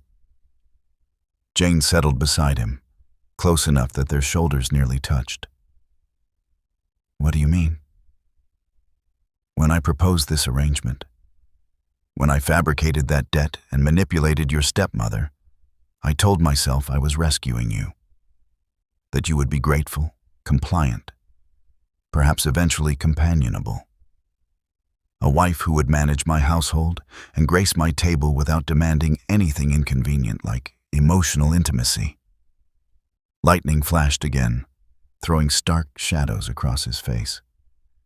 In the silence that followed, Jane could hear only the rain and the thunder of her own heartbeat. But you were not compliant, Arthur continued, his voice rough with suppressed emotion. You questioned me, challenged me, saw through every defense I had spent 30 years perfecting. You made me laugh in the garden. You caught me leaving books in your sitting room and called it courting. You looked at me during that dinner with your stepfamily as if I had done something heroic rather than simply being decent. You were heroic. No. Arthur turned to face her fully, and Jane saw raw honesty in his gray eyes. I was selfish. I have been selfish from the beginning, Jane, and I need to tell you the truth before I lose my courage. What truth? Arthur drew a shaky breath. I told you I chose you because you possessed character and intelligence. Because I needed a practical partner rather than an ornamental wife. And those things were true, but they were not the whole truth. He stood abruptly, moving to the window where rain streamed down the glass like tears. The whole truth is that I saw you at that ball, standing in the shadows in your mended dress while your stepsisters preened at the center of attention. And I felt something shift inside my chest, something I had never felt before. You were so utterly, devastatingly real. Jane's breath caught. Everyone else in that ballroom was performing, Arthur said, his voice barely audible above the storm. Playing roles, maintaining facades, calculating advantages. But you stood there with such quiet dignity, asking for nothing, expecting nothing, simply enduring. And when your stepmother humiliated you, when she deliberately tripped you to make you look clumsy, the look on your face was not anger or self-pity, it was resignation, as if cruelty was simply the price of existing. He turned back to her, and Jane saw the shimmer of unshed tears in his eyes. I caught you because I could not do otherwise. Because in that moment, you were the only genuine thing in a room full of beautiful lies. And I knew with absolute certainty that if I let you disappear back into invisibility, I would regret it for the rest of my life.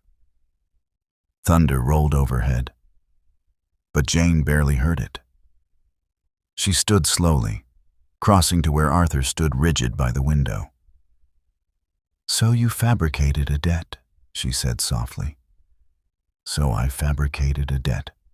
I manipulated circumstances, coerced your stepmother, and constructed an elaborate justification for doing what I desperately wanted to do anyway. Take you away from that place and make you mine. His jaw tightened.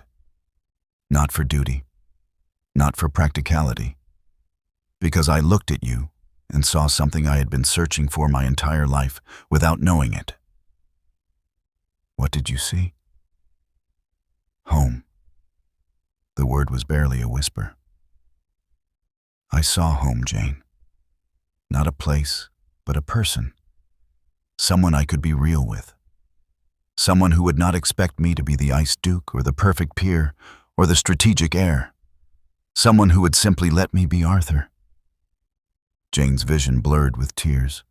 She reached up to cup his face, feeling the tension in his jaw, the rapid pulse at his temple. And what did I get in return? Arthur's hands came up to cover hers, pressing them against his face as if memorizing the sensation. A man who has no idea how to love properly, but is desperately trying to learn. A fortress that needs your warmth to become a home. And a heart that has been locked away for so long, I was not certain it still functioned. Until you. Until me, Jane repeated. Until you. Arthur's voice broke. I am not asking you to love me, Jane. I know this began wrong, built on lies and manipulation. But I am asking if you might allow me to love you, to court you properly, even though we are already married, to earn what I took by deception. Jane felt tears spill down her cheeks. You impossible man. Do you truly not know? Know what? That I already love you. The words came out fierce, certain. Not the Duke of Avery, not the strategic arrangement or the fabricated debt. You, Arthur, the man who leaves books in my sitting room because he does not know how to say he enjoys my company. Who defended me against my stepfamily with such controlled fury I thought he might challenge both Earls to a duel. Who is afraid of storms because they remind him of losing his mother, but came to check on me anyway. Arthur made a sound that might have been a laugh or a sob. That is remarkably foolish of you. Yes, well, we are both apparently prone to foolish decisions. You married a penniless orphan. I fell in love with a man who thinks emotions are strategic weaknesses. I do not think that anymore. Arthur pulled her against him, burying his face in her hair. You have comprehensively destroyed that particular delusion. They stood together while the storm raged outside. Two people who had found each other through deception and chosen each other through truth. Jane could feel Arthur trembling, with relief or fear, or perhaps simply the release of emotions too long contained. Stay with me, she whispered against his chest. Not in separate chambers maintaining proper distance. Stay with me. Be my husband in truth, not just in name. Arthur pulled back enough to search her face, his expression vulnerable in a way she had never seen. Are you certain? I have never been more certain of anything. Jane rose on her toes to press her lips to his, soft and sure. I choose you, Arthur. Not the Duke. Not the fortress or the title or the strategic alliance. You. Only you. He kissed her then with a desperation that spoke of months of restraint finally breaking, of walls carefully constructed over years crumbling under the force of genuine feeling. When they finally broke apart, both breathing hard, Arthur rested his forehead against hers. I love you, he said. The words awkward and unpracticed but utterly sincere. I do not know how to do this properly. I will undoubtedly make mistakes. But I love you, Jane. Completely. Irrevocably. That, Jane said, smiling through her tears, is all I have ever wanted to hear. Outside, the storm began to ease.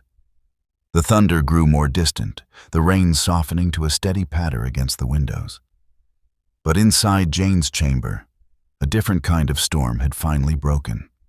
The kind that cleared the air and left everything cleaner, brighter, more real than before. Arthur lifted her in his arms with surprising gentleness, carrying her toward the great canopied bed. No more separate chambers, he said. No more separate chambers, Jane agreed. And as the storm faded into memory, the Duke and Duchess of Avery finally became what they had been circling toward since that first dance at Carlton House.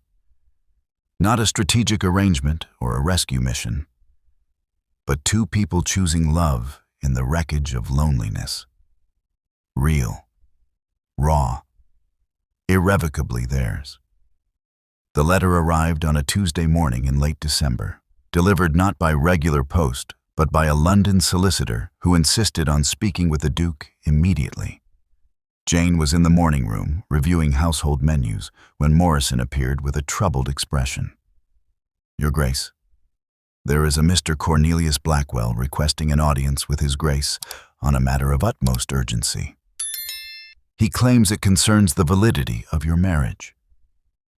The words hit Jane like a physical blow. She set down her pen with careful precision, her mind already racing through possibilities. "Where is the Duke?" "In his study, Your Grace. He has asked that you join him."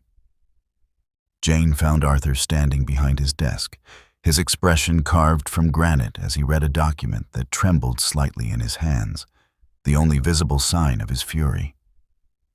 Mr. Blackwell, a thin man with nervous eyes and the perpetually anxious demeanor of someone delivering bad news, stood at a respectful distance. "Jane," Arthur's voice was dangerously soft. "Mr. Blackwell has brought a petition from your stepmother." "What kind of petition?" "An annulment suit." Arthur's jaw tightened. "Lady Viola claims that our marriage was contracted under false pretenses and should be declared void. She has submitted this petition to the ecclesiastical court with supporting documentation." Jane felt the room tilt slightly. "What documentation?" Mr. Blackwell cleared his throat nervously. "Lady Viola has produced a certificate of indenture dated 6 months prior to your marriage to His Grace. The document indicates that you, Miss Jane EverLeigh, were legally bound as an indentured servant to Lady Viola for a period of 7 years in exchange for room, board, and care following your father's death. According to the law, an indentured servant cannot enter into a legal contract of marriage without the express consent of their master." The words landed like blows. Jane gripped the back of a chair to steady herself. "That is absurd. I was never indentured. My father left me in Lady Viola's guardianship, not her servitude." "Nevertheless," Mr. Blackwell continued miserably, "the document bears what appears to be your signature, witnessed by 2 parties and properly sealed.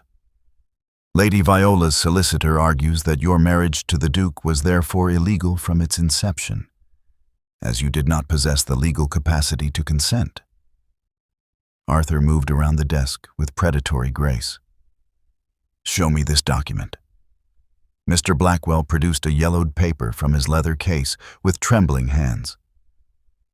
Jane watched as Arthur examined it with the meticulous attention he brought to all matters of business. She could see the moment he recognized something, a slight narrowing of his eyes. "This is dated March 1808, Arthur said quietly, "which would have made Jane 17 years old at the time of signing." "Yes, Your Grace." "And these witnesses, Mrs. Pemberton and Mr. Davies, are they available to testify to the authenticity of this document?" "Mrs. Pemberton passed away 2 years ago, Your Grace. Mr. Davies has not been located." "How convenient." Arthur's tone could have frozen fire. "And Lady Viola's purpose in bringing this suit now, nearly 2 months after our marriage? What does she hope to achieve?" Mr. Blackwell shifted uncomfortably. "If the marriage is annulled, Your Grace, Miss EverLeigh, or rather, Miss Jane, would revert to her previous legal status as an indentured servant. Lady Viola would have the right to reclaim her and enforce the terms of the indenture." Jane's stomach turned. Reclaim her, as if she were property to be retrieved. "She wants to take me back, to punish me for escaping." "More than that," Arthur said, his voice deadly calm. "If our marriage is annulled, the debt I forgave would be reinstated. Lady Viola would once again owe the Avery estate £22,000, the fabricated sum I used to secure your hand. By reclaiming you as her indentured servant and invalidating the marriage contract, she eliminates both her financial obligation and her humiliation at seeing the orphan she despised elevated above her own daughters." The brilliance of the scheme was almost admirable in its cruelty. Lady Viola had found a way to undo everything: the marriage, the debt forgiveness, Jane's escape from servitude. One forged document to erase 2 months of happiness. There is more, Your Grace. Mr. Blackwell pulled another paper from his case. Lady Viola has also filed a separate petition claiming that as Miss Jane's legal guardian and holder of her indenture, she is entitled to claim any property or inheritance that would have passed to Miss Jane from her father's estate. She argues that the £5,000 loan your father made to Mr. EverLeigh should be repaid from the assets Jane would have inherited, specifically a small property in Sussex that was held in trust until her 25th birthday. Arthur went very still. Jane has an inheritance? A property? I did not know, Jane said, her voice shaking. My father never mentioned. Lady Viola never said.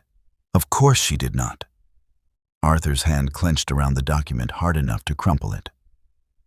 She kept you in ignorance while she plotted to steal what was rightfully yours. Tell me, Mr. Blackwell, what is your role in this affair? Are you Lady Viola's solicitor? No, Your Grace. I represent the ecclesiastical court. I am merely delivering the petition as required by law. I have no personal stake in the matter. Then allow me to clarify something. Arthur's voice dropped to a whisper that somehow carried more menace than a shout. This document is a forgery. I would stake my reputation on it. The signature may superficially resemble my wife's hand, but if examined by an expert, I suspect it will prove to be a poor imitation. The witnesses are conveniently dead or unavailable. And the timing of this indenture creates a remarkably advantageous legal fiction for Lady Viola while being utterly inconsistent with the facts of Jane's residence in her household. Mr. Blackwell looked thoroughly miserable. Your Grace, I understand your position, but the court must examine the evidence presented. Lady Viola has also provided testimony from both your wife's stepsisters corroborating the claim that Miss Jane was indeed treated as an indentured servant during her time in their household. Of course they have. Jane's voice came out bitter. Constance and Beatrice would swear to anything their mother asked if it meant preserving their own positions. Arthur turned to her, and Jane saw controlled fury burning in his gray eyes. This will not stand. I will not allow her to take you. The law. Damn the law. Arthur's composure cracked, raw emotion bleeding through. I will not lose you to a forged document and the machinations of a woman whose cruelty knows no bounds. Do you understand me, Jane? I will burn every bridge, spend every penny, call in every favor I possess before I allow Lady Viola to reclaim you as property. Jane felt tears prick her eyes. Arthur. Mr. Blackwell, Arthur said, his attention snapping back to the solicitor with laser focus. You will inform the ecclesiastical court that the Duke of Avery formally contests this petition. I will retain the finest legal minds in England to examine every aspect of this supposed indenture. And I will personally ensure that if Lady Viola has indeed committed forgery and perjury in pursuit of this scheme, she faces the full legal consequences of her actions. Yes, Your Grace. Mr. Blackwell gathered his papers with obvious relief. The court will schedule a hearing within the month. You will be notified of the date. After the solicitor departed, Jane sank into a chair, her legs suddenly unable to support her. Arthur was beside her immediately, kneeling so that their eyes were level. We will fight this, he said fiercely, and we will win. What if we do not? What if the court believes her? What if they decide the indenture is valid and the marriage was illegal? Jane's voice broke. Arthur, I cannot go back to that house. I cannot be her servant again. I would rather... Stop! Arthur's hands framed her face with desperate tenderness. Do not finish that thought. You will not go back. I swear it on everything I hold sacred. You cannot promise that. The law? The law is a tool, and I know how to wield tools. Arthur's expression turned calculating, the strategic mind that had built empires from negotiations engaging fully. Lady Viola has made several critical errors. First, she has underestimated my resources and my willingness to deploy them. Second, she has assumed that forging a document will be sufficient, when in truth, forgery leaves traces that experts can detect.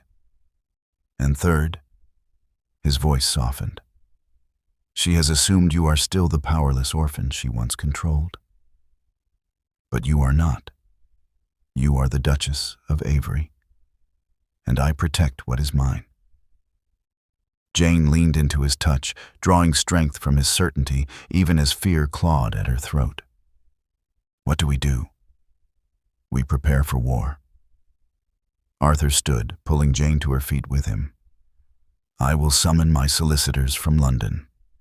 We will have that document examined by the finest handwriting experts available. We will locate Mr. Davies, the supposed witness, and determine whether he even exists or if Lady Viola fabricated him entirely. We will investigate the Sussex property and establish your rightful claim to it. And if necessary, his voice turned hard as steel, I will call upon every political ally I possess to ensure the ecclesiastical court understands that annulling this marriage would be an act of staggering stupidity. You would use your political influence to manipulate the court? I would use every weapon at my disposal to keep my wife. Arthur's gray eyes burned with intensity. I told you once that I'm not a good man. I meant it. I will bend rules, exploit connections, and leverage power without hesitation or remorse if it means protecting you from her. Does that shock you? Jane thought of the woman who had made her childhood a nightmare, who was even now plotting to drag her back into servitude. She thought of the 2 months she had spent at Thornfield, learning what it meant to be valued, cherished, loved. And she thought of Arthur, this complicated, fierce man who had fabricated a debt to secure her and would now move heaven and earth to keep her. No, she said quietly. It does not shock me. It makes me love you more. Arthur exhaled shakily and pulled her against him, holding her as if she might disappear. She will not take you. I promise you, Jane. Whatever it costs, whatever I must do, she will not take you. Jane clung to him, to his certainty and his strength. Outside the study windows, snow had begun to fall over Thornfield's ancient stones, blanketing the moors in white. Beautiful and cold and unforgiving. Lady Viola had thrown down the gauntlet. She had wagered that a forged document and legal maneuvering would be enough to reclaim the orphan she had lost to a duke's protection. But she had not accounted for the fact that the orphan was no longer alone. That she had found not just a husband, but a champion. That the Ice Duke would prove to have a core of molten fury when it came to defending what he loved. The battle for Jane's freedom had begun, and Arthur Wellesley, the 6th Duke of Avery, had never lost a war. The ecclesiastical court convened at the bishop's residence in York on a frozen January morning. Arthur had arranged for the hearing to take place in the Grand Assembly Hall, rather than private chambers, a calculated decision that Jane had questioned until he explained his strategy. Lady Viola thrives in shadows, he had said during the carriage ride north. She manipulates behind closed doors where only the powerful witness her schemes. We will drag this into the light and let society render its own judgment alongside the courts. Now, standing in the gallery, as nearly 200 members of the local gentry filed into the hall, Jane understood. This was not merely a legal proceeding. It was theater, and Arthur intended to command the stage. Lady Viola sat in the petitioners' section, flanked by Constance and Beatrice. all three dressed in mourning gray, as if Jane's elevation to Duchess had been a death in the family. Behind them sat the Earls of Asherton and Pembroke, lending their titles as silent endorsement of the petition. They looked confident, even smug, certain that law and forged documents would triumph over a marriage they had never deemed legitimate. The presiding judge, Bishop Harrington, took his seat at the elevated bench. He was an elderly man with sharp eyes that suggested he had presided over too many cases of human cruelty to be easily deceived. Beside him sat three ecclesiastical assessors and Arthur's own solicitor, Mr. Pemberton, no relation to the deceased witness, but coincidentally bearing the same name, which seemed almost providential. This court is convened to hear the petition of Lady Viola EverLeigh regarding the alleged nullification of the marriage between His Grace Arthur Wellesley, Duke of Avery, and Miss Jane EverLeigh, now styled the Duchess of Avery. Bishop Harrington's voice carried through the hall with practiced authority. Lady Viola, you may present your case. Lady Viola's solicitor, a weasel-faced man named Grimsby, stood and launched into a presentation that was equal parts legal argument and theatrical performance. He brandished the indenture document, described Jane's years of servitude in the EverLeigh household, and painted a picture of a marriage contracted illegally by a young woman who lacked the legal capacity to consent. The law is clear, Grimsby concluded. An indentured servant cannot enter into contracts without the master's permission. The marriage is therefore void ab initio from the beginning. Miss Jane must be returned to Lady Viola to complete the terms of her lawful indenture, and all arrangements made on the assumption of this invalid marriage must be dissolved. Murmurs rippled through the assembled gentry. Jane felt her hands trembling and clasped them tightly in her lap. Arthur sat beside her, perfectly still, his expression giving away nothing. Your Grace, Bishop Harrington said, you may respond. Arthur stood with fluid grace, but he did not approach the bench. Instead, he addressed the room at large, his voice carrying to every corner with natural authority. My Lord Bishop, members of this court, ladies and gentlemen, we are here because Lady Viola EverLeigh has produced a document claiming to establish an indenture that would invalidate my marriage to the woman I love. I could present expert testimony regarding the forgery, and make no mistake, this document is a forgery of the most transparent kind. I could produce evidence that the witnesses named on this indenture are either deceased or entirely fictitious. I could cite precedent and law, and argue technicalities until we are all gray with exhaustion. He paused, and Jane saw something shift in his expression, the strategic mask falling away to reveal raw emotion beneath. But I find I have no interest in such performances. Instead, I will tell you a simple truth. Arthur turned to face Jane directly, and she saw her own fear reflected in his eyes, along with something fiercer, absolute certainty. I will not allow this marriage to be annulled, not because of legal arguments or political influence, but because I love my wife. And I will not lose her to a woman whose cruelty knows no bounds and whose only claim to Jane is 12 years of systematic abuse. He moved toward Jane, and the entire hall held its breath. Lady Viola claims Jane was her indentured servant. Let me tell you what Jane actually was. She was an unpaid laborer, forced to serve the family that stole her inheritance.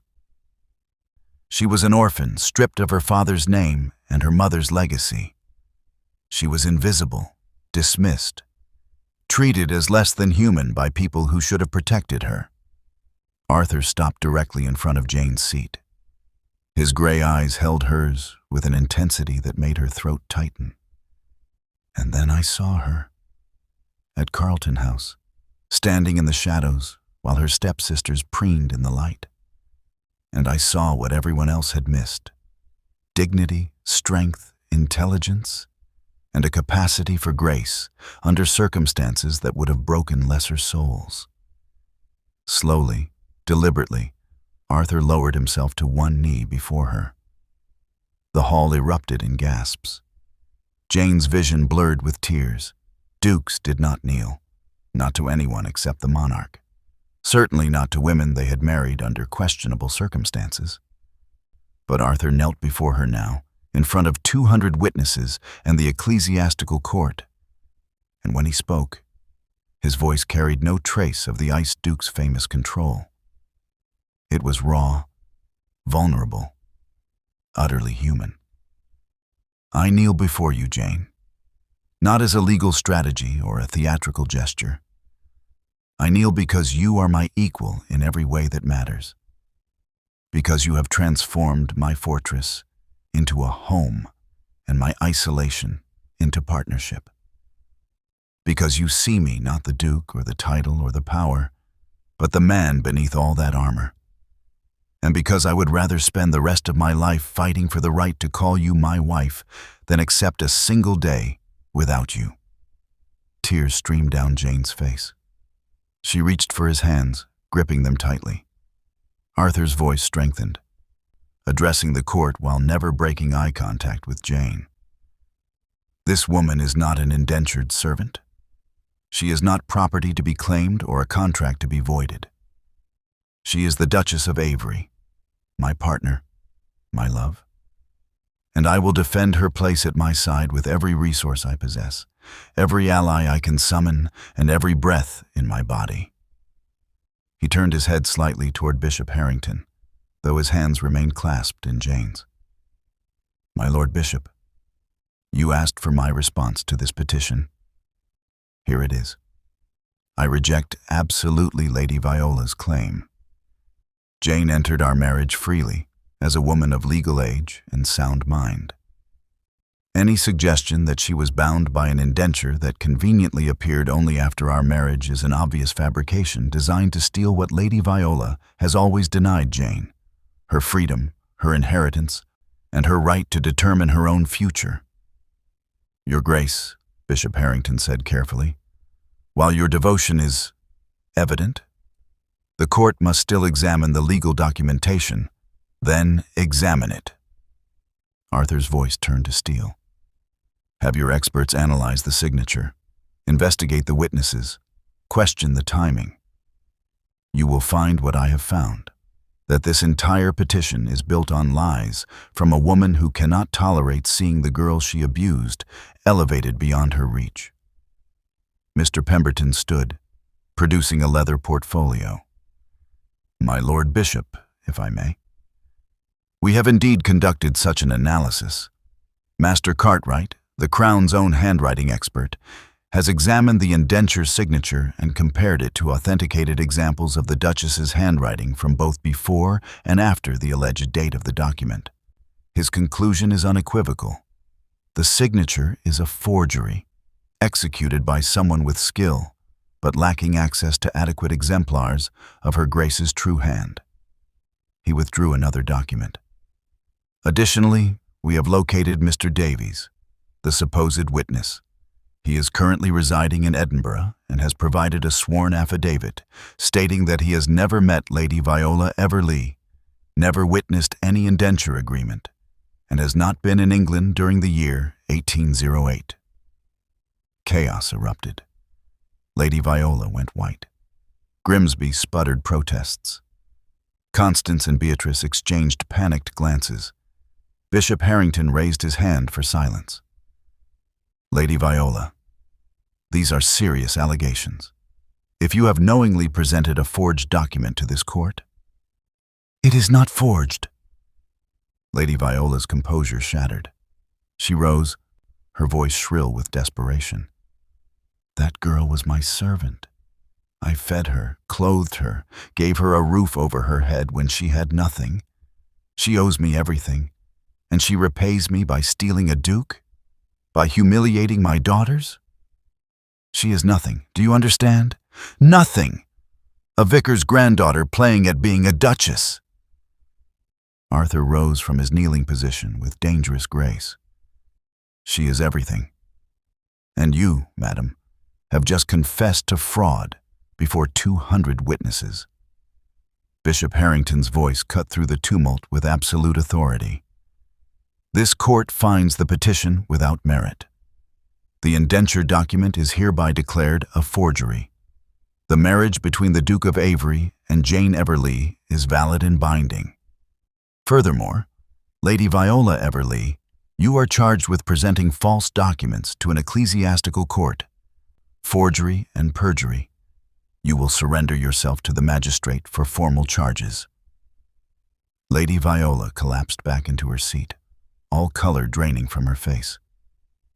Constance began to weep. Beatrice stared straight ahead in shock. But Jane saw none of it. She saw only Arthur, standing before her with such fierce protectiveness and love that her heart felt too large for her chest. "You knelt," she whispered. "I would kneel every day for the rest of my life, if it meant keeping you." Arthur's hand cupped her face with infinite tenderness. "You are not nothing, Jane. You are everything. And I will spend my life ensuring that you never doubt it again."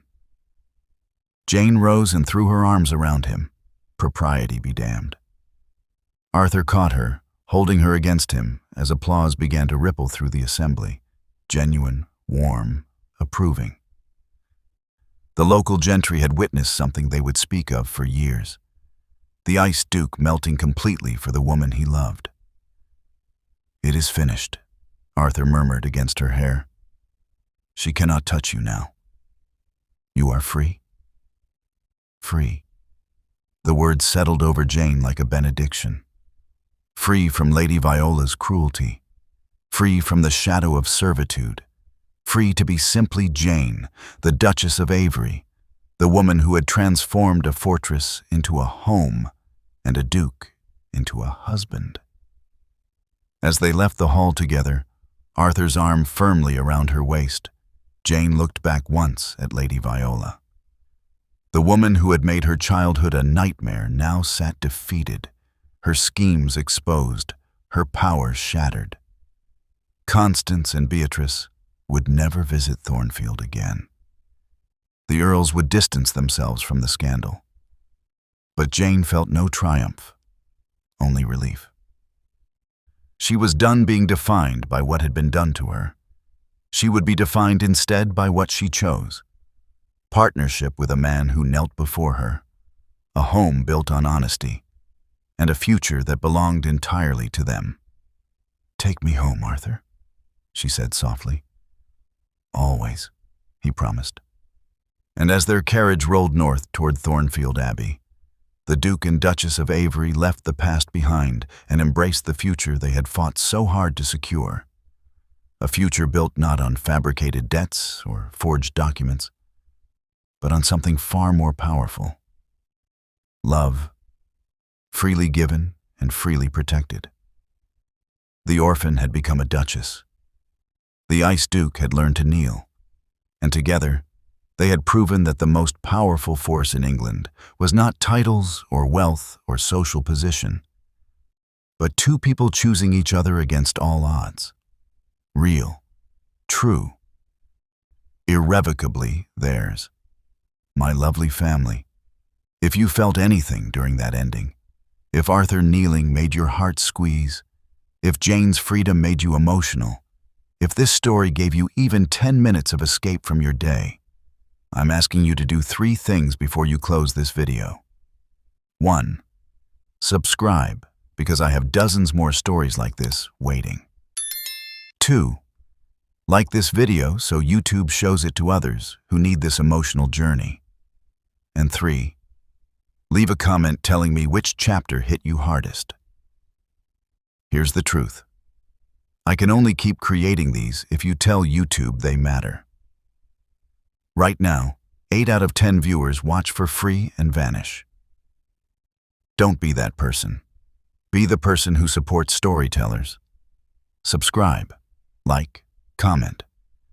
It takes 15 seconds and means I get to write Jane's next adventure. Thank you for being here. Now go share this with someone who needs a Duke of their own. At the end of this video, you'll see a suggestion for another powerful story from our channel. Click it and let yourself be surprised by even more unforgettable emotions with love. The Victorian Royal Stories team.